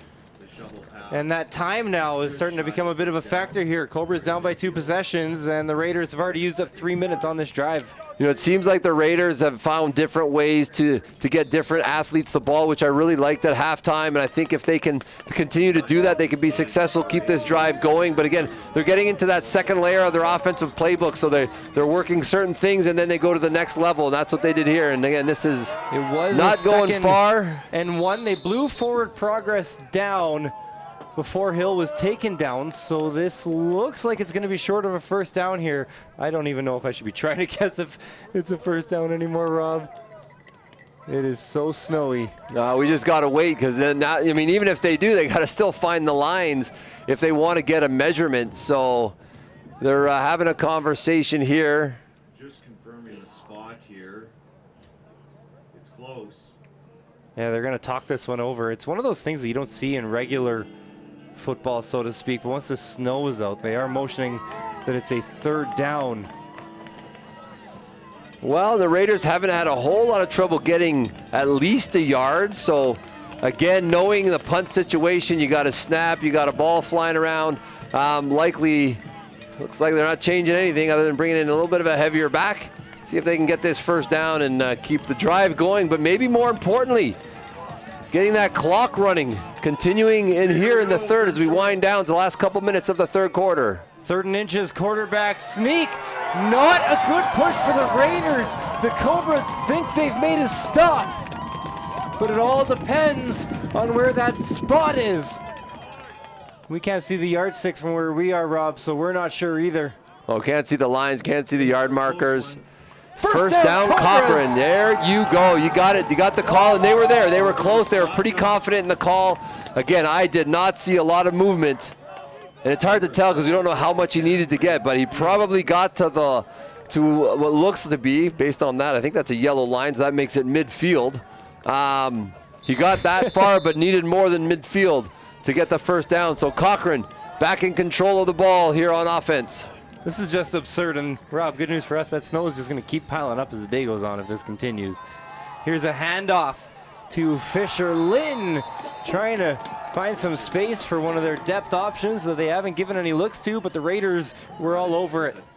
Well, 2 defenders get into the backfield here. You can see the first one stops the forward momentum, and the second one cleans things up. And again, your footing is not as good. You can see that type of fall in football. That footing is just not there. So you want to keep your momentum going as much as you can. Loss of 1. 2nd and 11. Cobras behind the sticks. Once again is going to force Stevenson to the air. Stevenson over the middle. It's short of the receiver. Couldn't connect with Williams. We've seen that a lot today from this Cobras passing attack. Well, Desmond Williams seems to be the guy getting downfield and across the middle of the field, and he's just missed him a number of times. But again, it's hard. You got to be careful. Again, you know, if I mean, you don't know how deep the route is. I don't know what exactly was called. Is he a little bit too deep? But again, just struggling to get the ball pushed downfield. So maybe thinking about coming back to some shorter routes where it's a catch and run at 5 yards and allowing these athletes to get into space. Maybe something they come to, just the lack of ability to get the ball downfield in these conditions. The ball is harder now than it was at the beginning, and the snow is coming down more. I'm not sure if they're punting or going for it. They don't have a returner back. There was a flag on the snap as well. It is taken by Hill, who's playing safety anyways and returns punts. Not a bad guy to have running it back, taking it down the right side. Evades a big hit. Lots going on that play, and it all depends on the flag that was thrown at the snap of the football. So, you know, Cochrane's got to be happy at least prior to the flag. Definitely a positive play for them. There's no flag. Or is there a flag? Did we get a flag? Far sideline, kind of right at midfield. It's getting hard to see. It's almost like buried in snow over there. Yeah, I can't see much. Team Litson and Skyline Athletics. Hudl. Looks like Holy Rosary still has their offense on the field, so procedure. And Alberta Grains. Looks like we got a procedure on Cochrane. He's going to go find out what his options are and what he decides to do. Take possession, move him back. Typically, it would be you have the option of moving him back 5 yards, make him re-kick, or you can take the ball there. Sounds like they're taking the ball. Looks like they're taking the ball there. Probably just don't want to risk that ball getting on the ground. On the I return. I wouldn't either. I think that's a great call. Illegal procedure on the offense. No eligible end. That penalty is declined. First down, Raiders. It's all about possession and time of possession right now. So again, you need so many guys on the line of scrimmage, and you need 7 guys. So typically it's 5 linemen and either a couple wide receivers or some tight ends, but they were short one on that, so that's why that flag was thrown. It was declined, and the Raiders are on offense. It'll be another give, this time to Granum. Misses a defender. Taking it to the edge, and he's driven out of bounds. Yeah, I think about 3-4 yards based on seeing where that stick was when he went out of the bounds, but I do like their approach, getting a different back and opportunity to run with the ball. They need to have some fresh legs back there as much as you can, and of course, you know, we still got a quarter and a minute left, so you want to be able to still use Hill when you can. And so using some of those other backs here through the third quarter, I think, is a good sign for the Raiders to finish this one strong. Another handoff to Granum. Meets a whole slew of Cobras defenders. Did they get the 7? They needed 7 yards after the short gain on first down. And again, your guess is as good as mine. It looks like it's third down, I think. I don't see any sticks moving down there. No, I think it's third and something. Yeah, third and maybe 1, less than 1. It says inches? Does that say inches? Yeah, it does. Third and inches, okay. It gives us a 3rd and 0. Yeah, no, there you go. 3rd and inches, okay. I didn't know you had that ability on a clock to 3rd and inches. So there we go. Cobras got to stop the last time. This time they're going to hand it off, but there's a whistle on the snap because there's a player on a knee for the Cobras away from the play. This would be a big one. Caleb Weatherall, I'm not sure if he couldn't make his way off the field. And now he's up and walking off. All right, the refs are sorting this out. We had an injury. So gotta a quick snap there. Sort this one out here is Weatherall. I'm not sure if he was maybe trying to make his way to the sideline there. I think it's too many men on the field. Because I don't think he got off. I don't think he didn't get his knee down because he was walking off. Like typically if you're going to go down, you take it when you're more in the middle of the field. Yeah. You didn't get the help off. But I think his coaches were saying he's getting off. He's take a knee, take a knee, take a knee. But if the snap happened prior, that's too many men.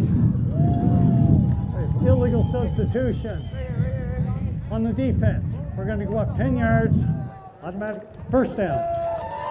So 10-yard penalty instead of... Okay, with the penalty. Well, we don't have to worry about the 3rd and short, or 3rd and inches. They got what they needed.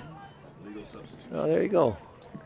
So now this would be the last play of the third quarter pending a flag.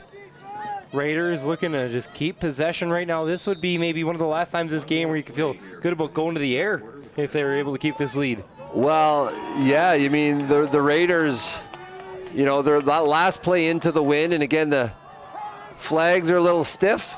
They'll run it anyways. Granum, this one is gonna go. 58 yards. Ethan Granum, touchdown, Raiders.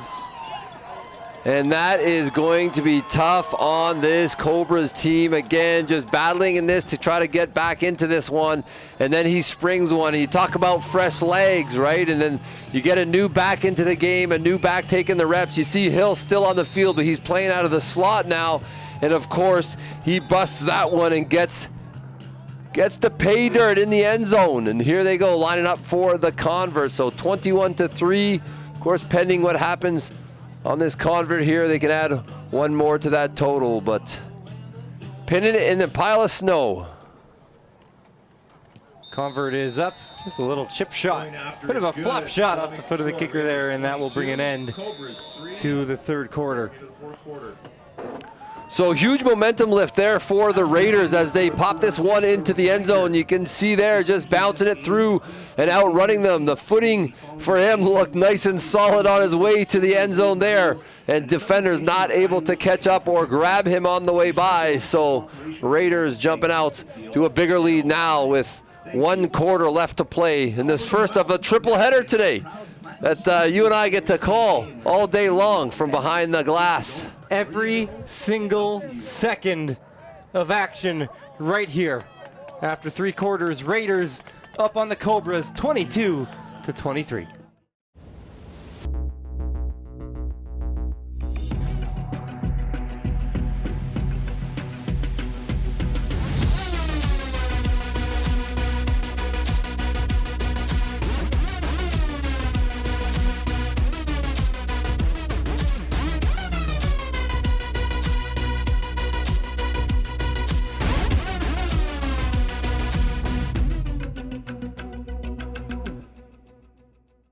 Yo, check the rhythm, feel the vibe, beats dropping hard, making heads collide, bass thumping loud, shaking up the street. Every step I take, moving to the beat, lightning fast, I'm breaking it down, feeling the pulse in every sound, never miss a step, always on the move. The beat's my partner, we groove as 1, 2. I close my eyes and let the music flow in this crazy world. It's the only thing I know. The rhythm.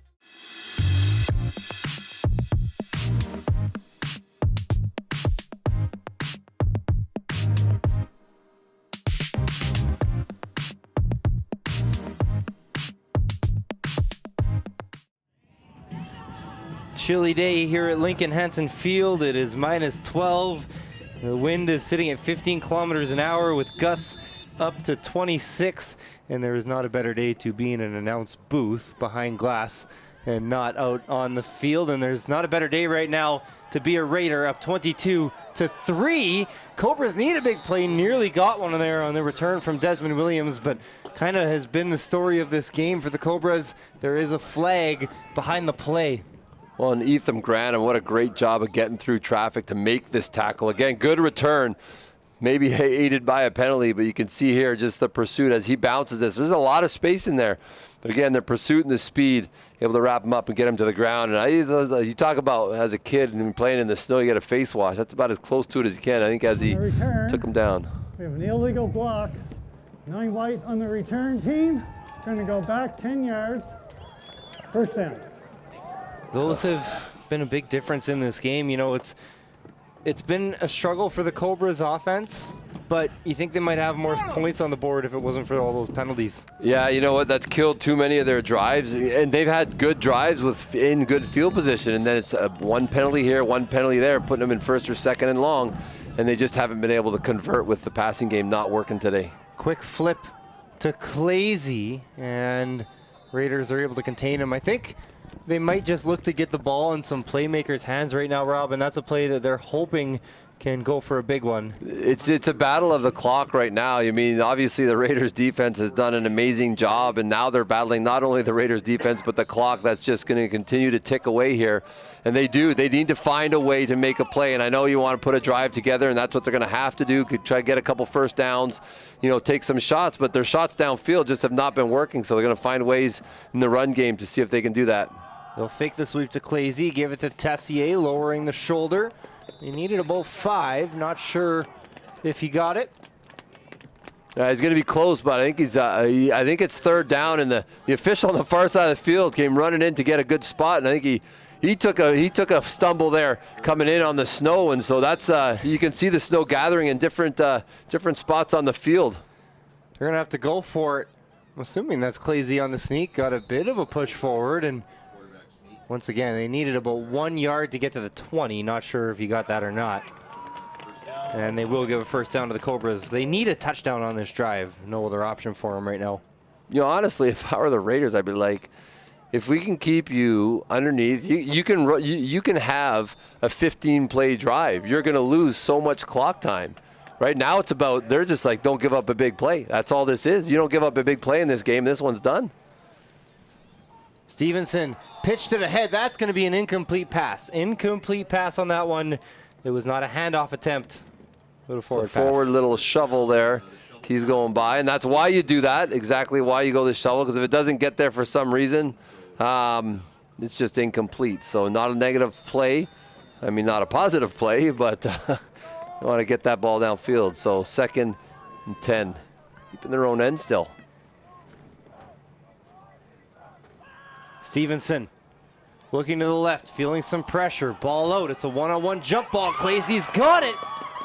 Has a couple to still make miss, but that'll be a big gain. Out to about the 44, gain of 22, and a first down for the Cobras. I mean, we talked about Hill being the dynamic back and receiver making plays. Clazy seems to be filling that role for Cochrane. When big plays are made, it's Clazy who's making them. And so great job adjusting here. Again, you can see the DB sliding right by. So that snow is definitely accumulating, getting thicker and thicker on the field as we work through the fourth quarter here. You can see lots of snow on the field. Footing's harder, but great job adjusting, making a big play for his team. Cobras going to need a few more of those. Stevenson flushed out of the pocket immediately. Had a man and missed him. They were targeting Chris Jode. Well, and Jode, great job getting to the flat there. He's wide open. We just couldn't put it on him. Again, throwing. He's under pressure. You can see the pursuit from the backside. Again, just balls coming out just outside the reach of his hands. Not able to get it on him, but it's harder to throw on the run. You talk about the conditions. Now you're throwing on the run. There's lots of factors at play, and then he's got some pressure coming down behind him. He's got to get that ball out before he gets there. So facing 2nd and 10 here after the big play to get that center field or close to.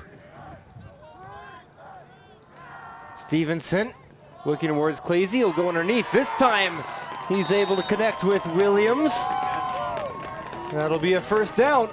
Well, that's what we talked about, and I know they threw the one that was kind of a jump ball, and they won that, but now just come to the underneath stuff, and let's find him a little bit shallower, a little easier to get to him. Great coverage as he picks him up, but good job securing the ball, really staying focused as it comes in, and he controls that with his hands and his body there to secure that one in these conditions. Quick pass out right. Is that backwards? No, they will call it a forward pass, so just incomplete as they were targeting Hunt. You definitely got to be careful with those, and you always teach your players on a lateral or something that's very close to a backwards pass. Play the ball until the whistle blows, because again, you look at what the positions of all the officials. You have them on the line of scrimmage on either side. You have the judge in the back, and you have you have the secondary guys. Nobody actually has a really perfect angle on those lateral passes, so you got to be very careful not to throw something where it keeps it a live ball. They're going to fake the pitch. It's Clazy at quarterback, running it down the left side, all wrapped up and thrown to the ground by a Kinloy.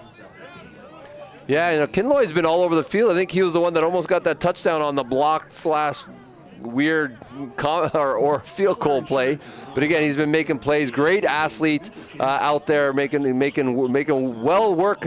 Lots of work today he's putting in some tough conditions, but he seems to be flying around making plays all over the place. We have a penalty here. Something late, maybe. Well, the fans don't like it. Cochrane fans don't like it. I'm just bring it down for a second. That one is going against the Cobras. Holding, offense, number 23, back 10 yards, repeat second down. You know, it's it has see if we been can just take a a look lot of here. penalties against the Cobras, and that has just killed them today.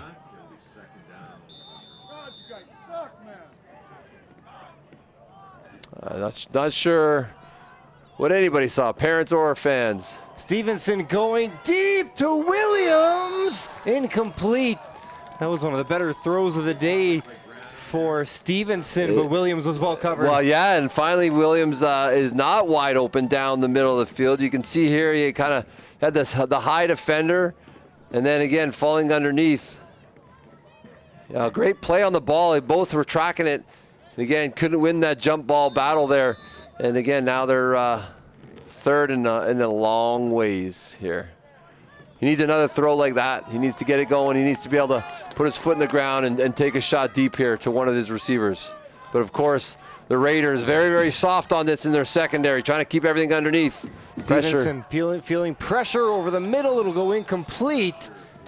And that could be it. Yeah, I hate calling a game with 7:48 left, but Cochrane just has not solved this defense of the Raiders today, and the Raiders just continue to answer the call drive after drive. You know, you talked about the strength of them early in the show, and they haven't given up any points on this playoff run. And I mean, this is kind of a legendary run here, and like so far it's only 3 points through a provincial championship run, which at this point looks like it's going to end in a provincial championship for them. I mean, barring a significant change in things, but the time is just on their side, and their run game is going, and that's how you're going to run this one out. They'll fake it to Hill. They'll go to the flats instead to Oborowski, who's met. I don't even think that was, I don't know if they got any positive plays here. The biggest thing for them is keep the clock running. Down in bounds. Don't turn the ball over. You know, like again, keep the clock running. Don't turn the ball over. If you got to punt it away. Make Cochrane do the work. Make Cochrane's offense do the work. They haven't solved the defensive powerhouse that Holy Rosary has showed up here today with, and they just need to make Cochrane do it. So don't give them anything easy. Don't give them a turnover. Just be safe in your play calling. Use the clock as much as you can. Thing is, if you're not too familiar with high school football watching from home, this still can happen. It's just going to take a lot. Fallshear out to the right side has Granum. A gain of about 2 yards. A really strong tackle there. Good reception there on into the flat, but a great tackle by Cochrane to limit the gain to only a couple. So they might be getting the ball back here with just over 6 minutes left to go in the fourth quarter.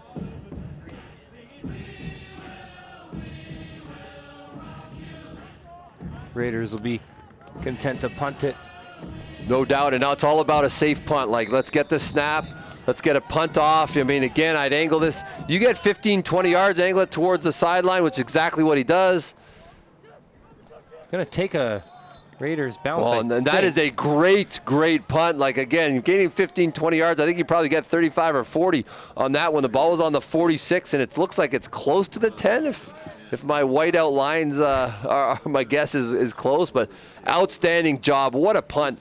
You know, in a critical situation to make this a long field. The long field is killing Cochrane right now. They're not able to put it together. So Cochrane's going to have to find a way to get back in this one. It's a long shot, but again, the Canadian game, it's a big play. One slip could bust someone for the distance. So they're going to have to find that one or two plays that can try to get them a chance to be in this one. But right now, the Raiders defense has absolutely owned the Cochrane Cobras on this cold, snowy, a little bit windy day. Cobras go into the air. They have a man. It's complete. And a first down. Be sure to stay tuned after the game. We'll have the medal presentation. We'll have all the post-game festivities here, and then be sure to stay tuned in. We are just in the first game of a triple header today. We got the 4A Provincial Championship coming up shortly between Holy Trinity Academy and St. Joseph's. I love the call, again, trying to get it into your playmaker's hands. The footing is not good, so if the offense can get rolling on the ground, either through short passes, and here's a high one, up for jump. Ball hits the turf. Yeah, Clazy was hit as he threw on that one and just couldn't get the throw off. He doesn't have the time. And again, you know, the passing game, they're going to be pinning their ears back and coming. Had the time, but he had to come back to the backside. Got his arm, yeah. What a great rush there. Again, get the arm, ball's in the air. Very, very fortunate Cochrane still has the ball here, because that was definitely more defenders in the area than receivers. Okay, second down. Wasn't that long ago that Cochrane beat Holy Rosary in 6 straight provincial championships. Here's Clazy, bit of a jump throw here as he finds Tessier, but just no room. I don't think he made the tackle, but just kind of disrupting that play was Hundaby.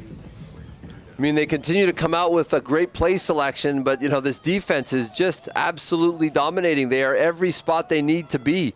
And, you know, they're going to find different ways. It looks like they're going to punt this one away. Well, at least they're bringing somebody in for something. It could be, you know, we've seen different things from Cochrane. We've seen a fake punt. That didn't help. That actually kind of started the spread here a little bit. I mean, they had the one offensive touchdown. Obviously, Holy Rosary getting that in, but the defense stepped up, and they are in a punt formation here. Clazy will see if they fake it. He will take it himself, trying to get their playmaker into space down the sideline. Not sure if he's there, but I think I hear a lot of cheering from the Holy Rosary side. It will be Raider ball. Yeah, and again, I don't mind the call. They're just trying to spread them out a little bit. And again, you just get it into your hands of your athlete. But unfortunately, once again, this defense slash stop a fake punt team. We'll have a new term for that one of these days. Not really special teams, a little bit of a different offensive formation. But again, that defense once again stood up to the test. Now the Raiders just looking to wind this clock. Gonna go to the air here with Falshear into the flats. Pass is complete. They obviously have a lot of trust here in their young quarterback to distribute the ball safely and as needed. Well, and very methodical, very smart quarterback. We haven't had a chance to talk about it, but you know, you and I chatted early before the show. His dad, former quarterback at Queen's University. I think he's an engineer in Lloydminster, but very, very smart, very, very intelligent quarterback we're seeing on the field, making good decisions, even at this point in time of the game, trying to work this one out. But with his dad being a former quarterback, he's been taught well to execute here. Handoff to Hill. They need 6, and he got a good push on second down. Well, this being his grade 12 year, of course, his last opportunity. Maybe, you know, with the execution and some hard work, he may have a good opportunity to play at the next level. You know, there are some scouts here. Ran into a U of T scout yesterday who's around for the games today as well, and some other coaches from the junior and youth sport programs around the country here watching the great football played in Alberta. Maybe one of the best provinces. You know, Ontario's pretty strong, Alberta's pretty strong, but Alberta always has talented athletes playing football, and so the scouts are here watching what's going on. Under 4 minutes left to play. Raiders looking to just salt this win away. Hill, another good push up the middle, falling forward. Good first down production. Yeah, and they just continue to grind, and now it's not only the physical, but it's the mental, the emotional. You know, Cochrane, you know, in their heads, they know this defense has been on the field a long time, and you know, you said they actually have done a fairly good job over the course of the day. You know, there's one defensive touchdown.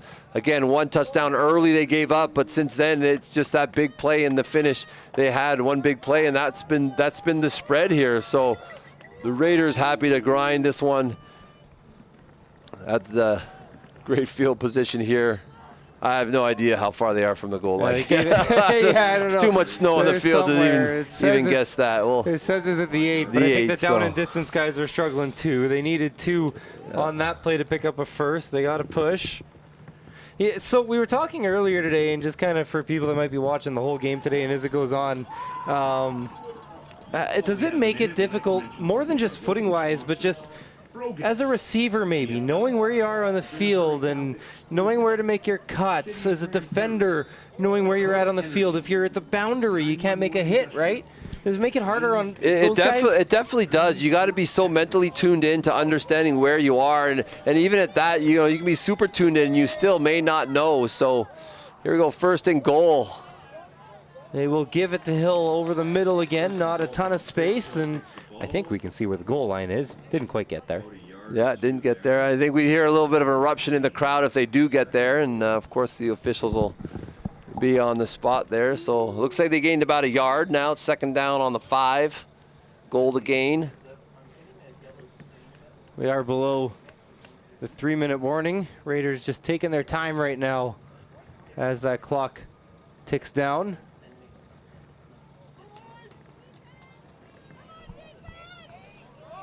It's ball security.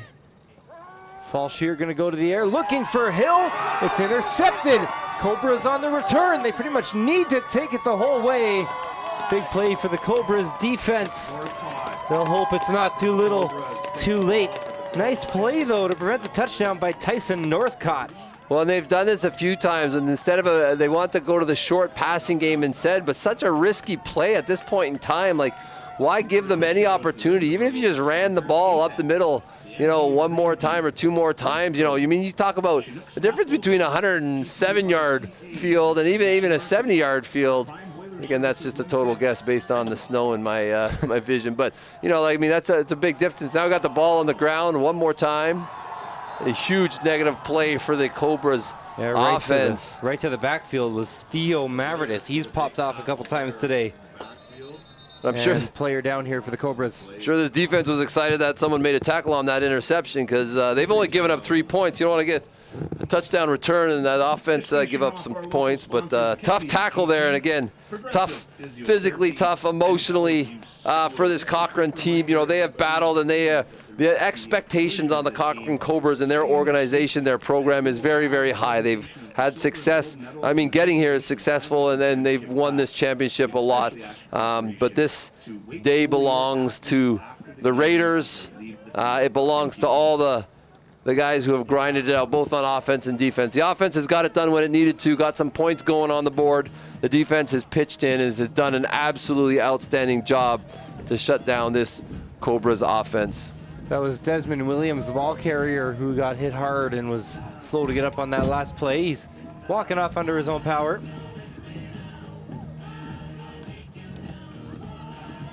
In theory, Cobras here would need to pretty much go 85 yards within a couple plays. They need an onside kick. They need a touchdown there. They need another onside kick, a Hail Mary. And it's something we just haven't seen from their offense today, is that explosiveness. Here's Clazy to the outside and trying to stay in bounds. I think he has here.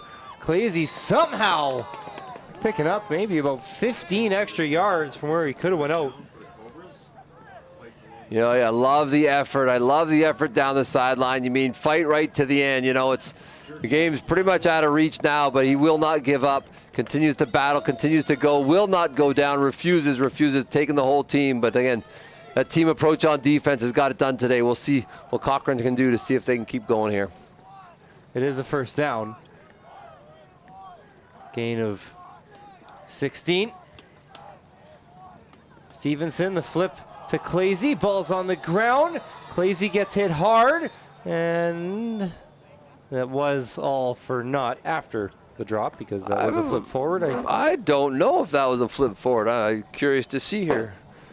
If it was, because that ball definitely came out. Ooh. That was... It was in tight. That was really, really tight. And maybe it's because he flipped it in front of him, like to make sure it was a forward pass. Let's see here. That was a straight-up fumble. That's a straight-up fumble right there. Stevenson down the right side, well covered. In coverage there was Wierchowski. Just gave Clazy no room.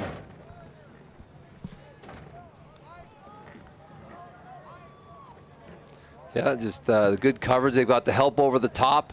Again, keeping things in front of them. That's what you want to do. 3rd and 10. If there is any sort of crack in the door here for the Cobras on some sort of crazy late comeback attempt, it would need to happen right now.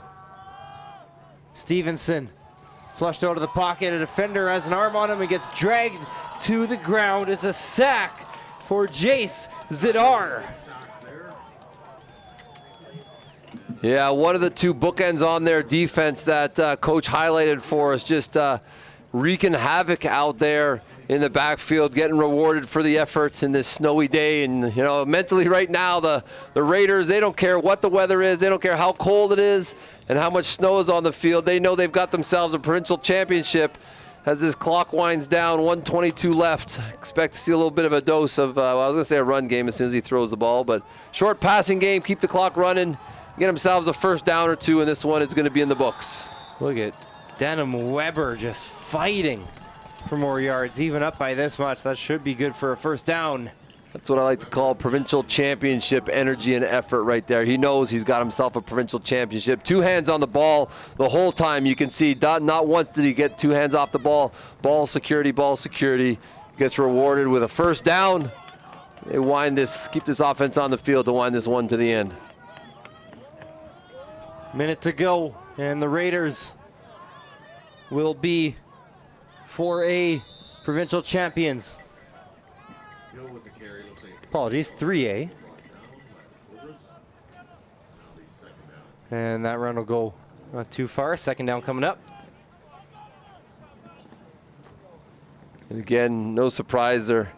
Hill's energy is back. He's bouncing up quickly. Why? Because he's 52.8 seconds away from a provincial championship I'm sure he has dreamed about for quite a while.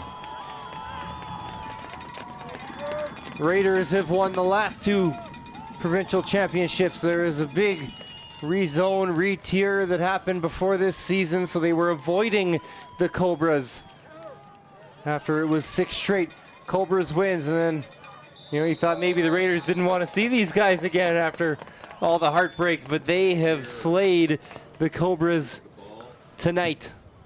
Well, a provincial championship win always feels good, but there is something special about beating a longtime rival in a championship game. There's just something special about it. I mean, we've seen that battle go on at lots of different levels. We got some other great games coming up here later on the slate, but you know, that Harry Ainley-Raymond game, the last one, the big 5A championship, lots of rivalry there with coaches actually trading coaching positions, siblings coaching on different sides, and relatives coaching on different sides of those 2 teams. And these 2 teams here today just battling it out. Lots of history between the 2 of them, but it's going to be the Raiders who are come out victorious on this snowy Sunday now afternoon, which game started in the morning. But it's a great day to be a Raider.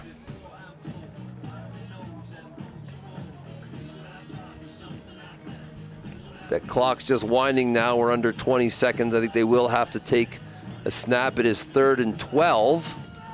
So I don't know if they can just trying to run out the clock. throw up a deep ball. I don't know what time they got left. And they go to Hill. So one last carry for Hill, and that's just delaying the inevitable at this point. It won't be a first down. Cobras offense looks like it's going to have to come back on the field for one more play, but this is already decided. That's where you want to get a stretch play or something. Just let him run to the wide side of the field. Keep running, get out of this one. So one more snap for the Cobras. Oh, this is a good sign. You see when they switch offense to defense, there's only about half the guys going off the field and switching. So lots of 2-way players. With some of the smaller schools, relatively speaking, to some of the giants in the province, these smaller schools, more guys playing both ways, as we saw a fair bit yesterday in the 2 games. And of course, the Raiders defense and many of their starters on offense are starters on defense as well. It looks like Cochrane is lining up to run a play. 2.2 seconds left. Maybe it's fitting, Rob, that the Holy Rosary defense is going to get a chance to end this game. Stevenson looking downfield. It is complete to Clazy. It's going to be a big play, but they just need to get him to the ground. And that will do it. The Holy Rosary Raiders are 3A provincial champions. They have now made it 3 in a row. 22-3, a dominant defensive performance all throughout provincials. 3 games and just 3 points against.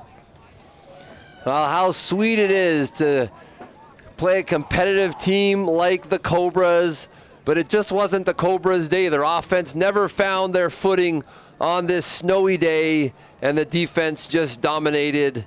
Of course, getting the big touchdown that the defense got, that was a big one that really kind of set this thing in motion. The offensive touchdown started it off. The defensive pick six for the Raiders got them up 2 scores. And they never really looked back other than giving up the field goal right before the half.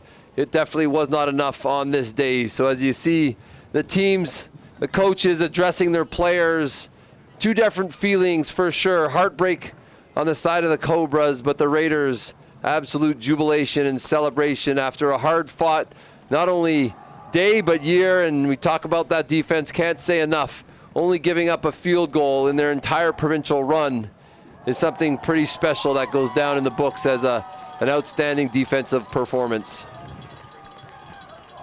Be sure to stay tuned. We're not too far away now from the 4A final. Got a lot of football here today. St. Joe's and Holy Trinity Academy will do battle shortly, and later tonight, the 5A final, kind of the main event here between Harry Ainley and Raymond. That'll be the nightcap. That one's going to be so cold. You can see in the distance on the far side of the field from our camera shot, the line of St. Joe's players. Of course, this field right at St. Joe's Field, a couple high schools and a rec center close by, but St. Joe's walking over in preparation for their big game coming up. We'll throw it quickly to the in-house for our post-game celebration. Raiders are provincial champions. The official party presenting the plaques and banners for today's game will be Mr. George Grant, ASAA Football Commissioner.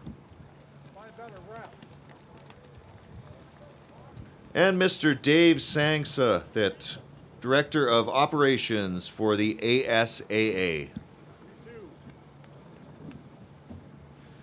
At this time, we'd ask the captains of today's provincial finalists, the Cochrane Cobras, to please come forward to receive the finalist plaque.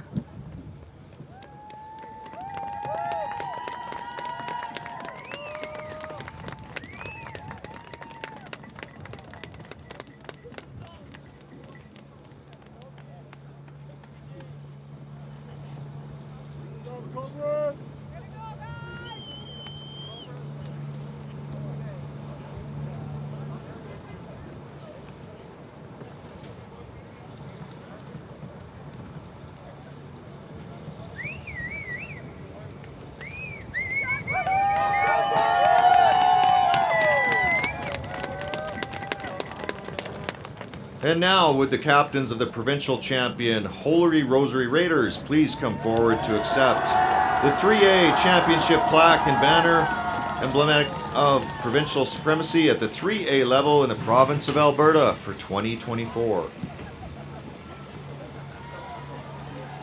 You bet, Tim.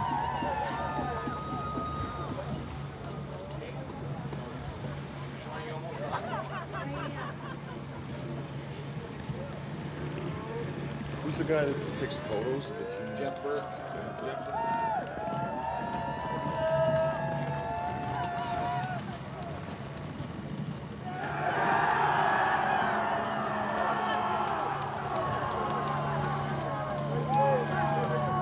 Congratulations to the Raiders. And if you want to commemorate around the scoreboard for your photo before you leave the field, and we again ask that patrons stay off the field.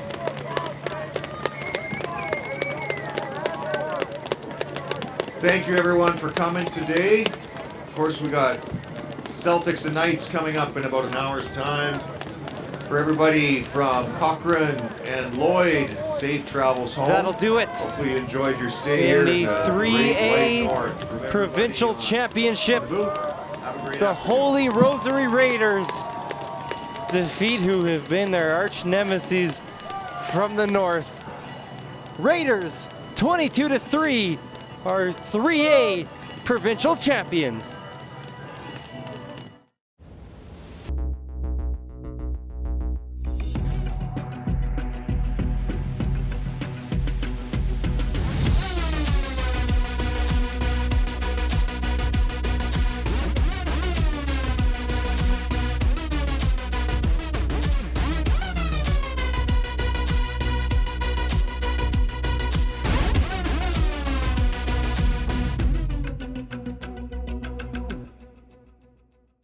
Yeah, check the rhythm, feel the vibe, beats dropping hard, making heads collide, bass thumping loud, shaking up the street. Every step I take, moving to the beat, lightning fast, I'm breaking it down, feeling the pulse in every sound, never miss a step, always on the move. The beat's my partner, we groove as 1, 2. Close my eyes and let them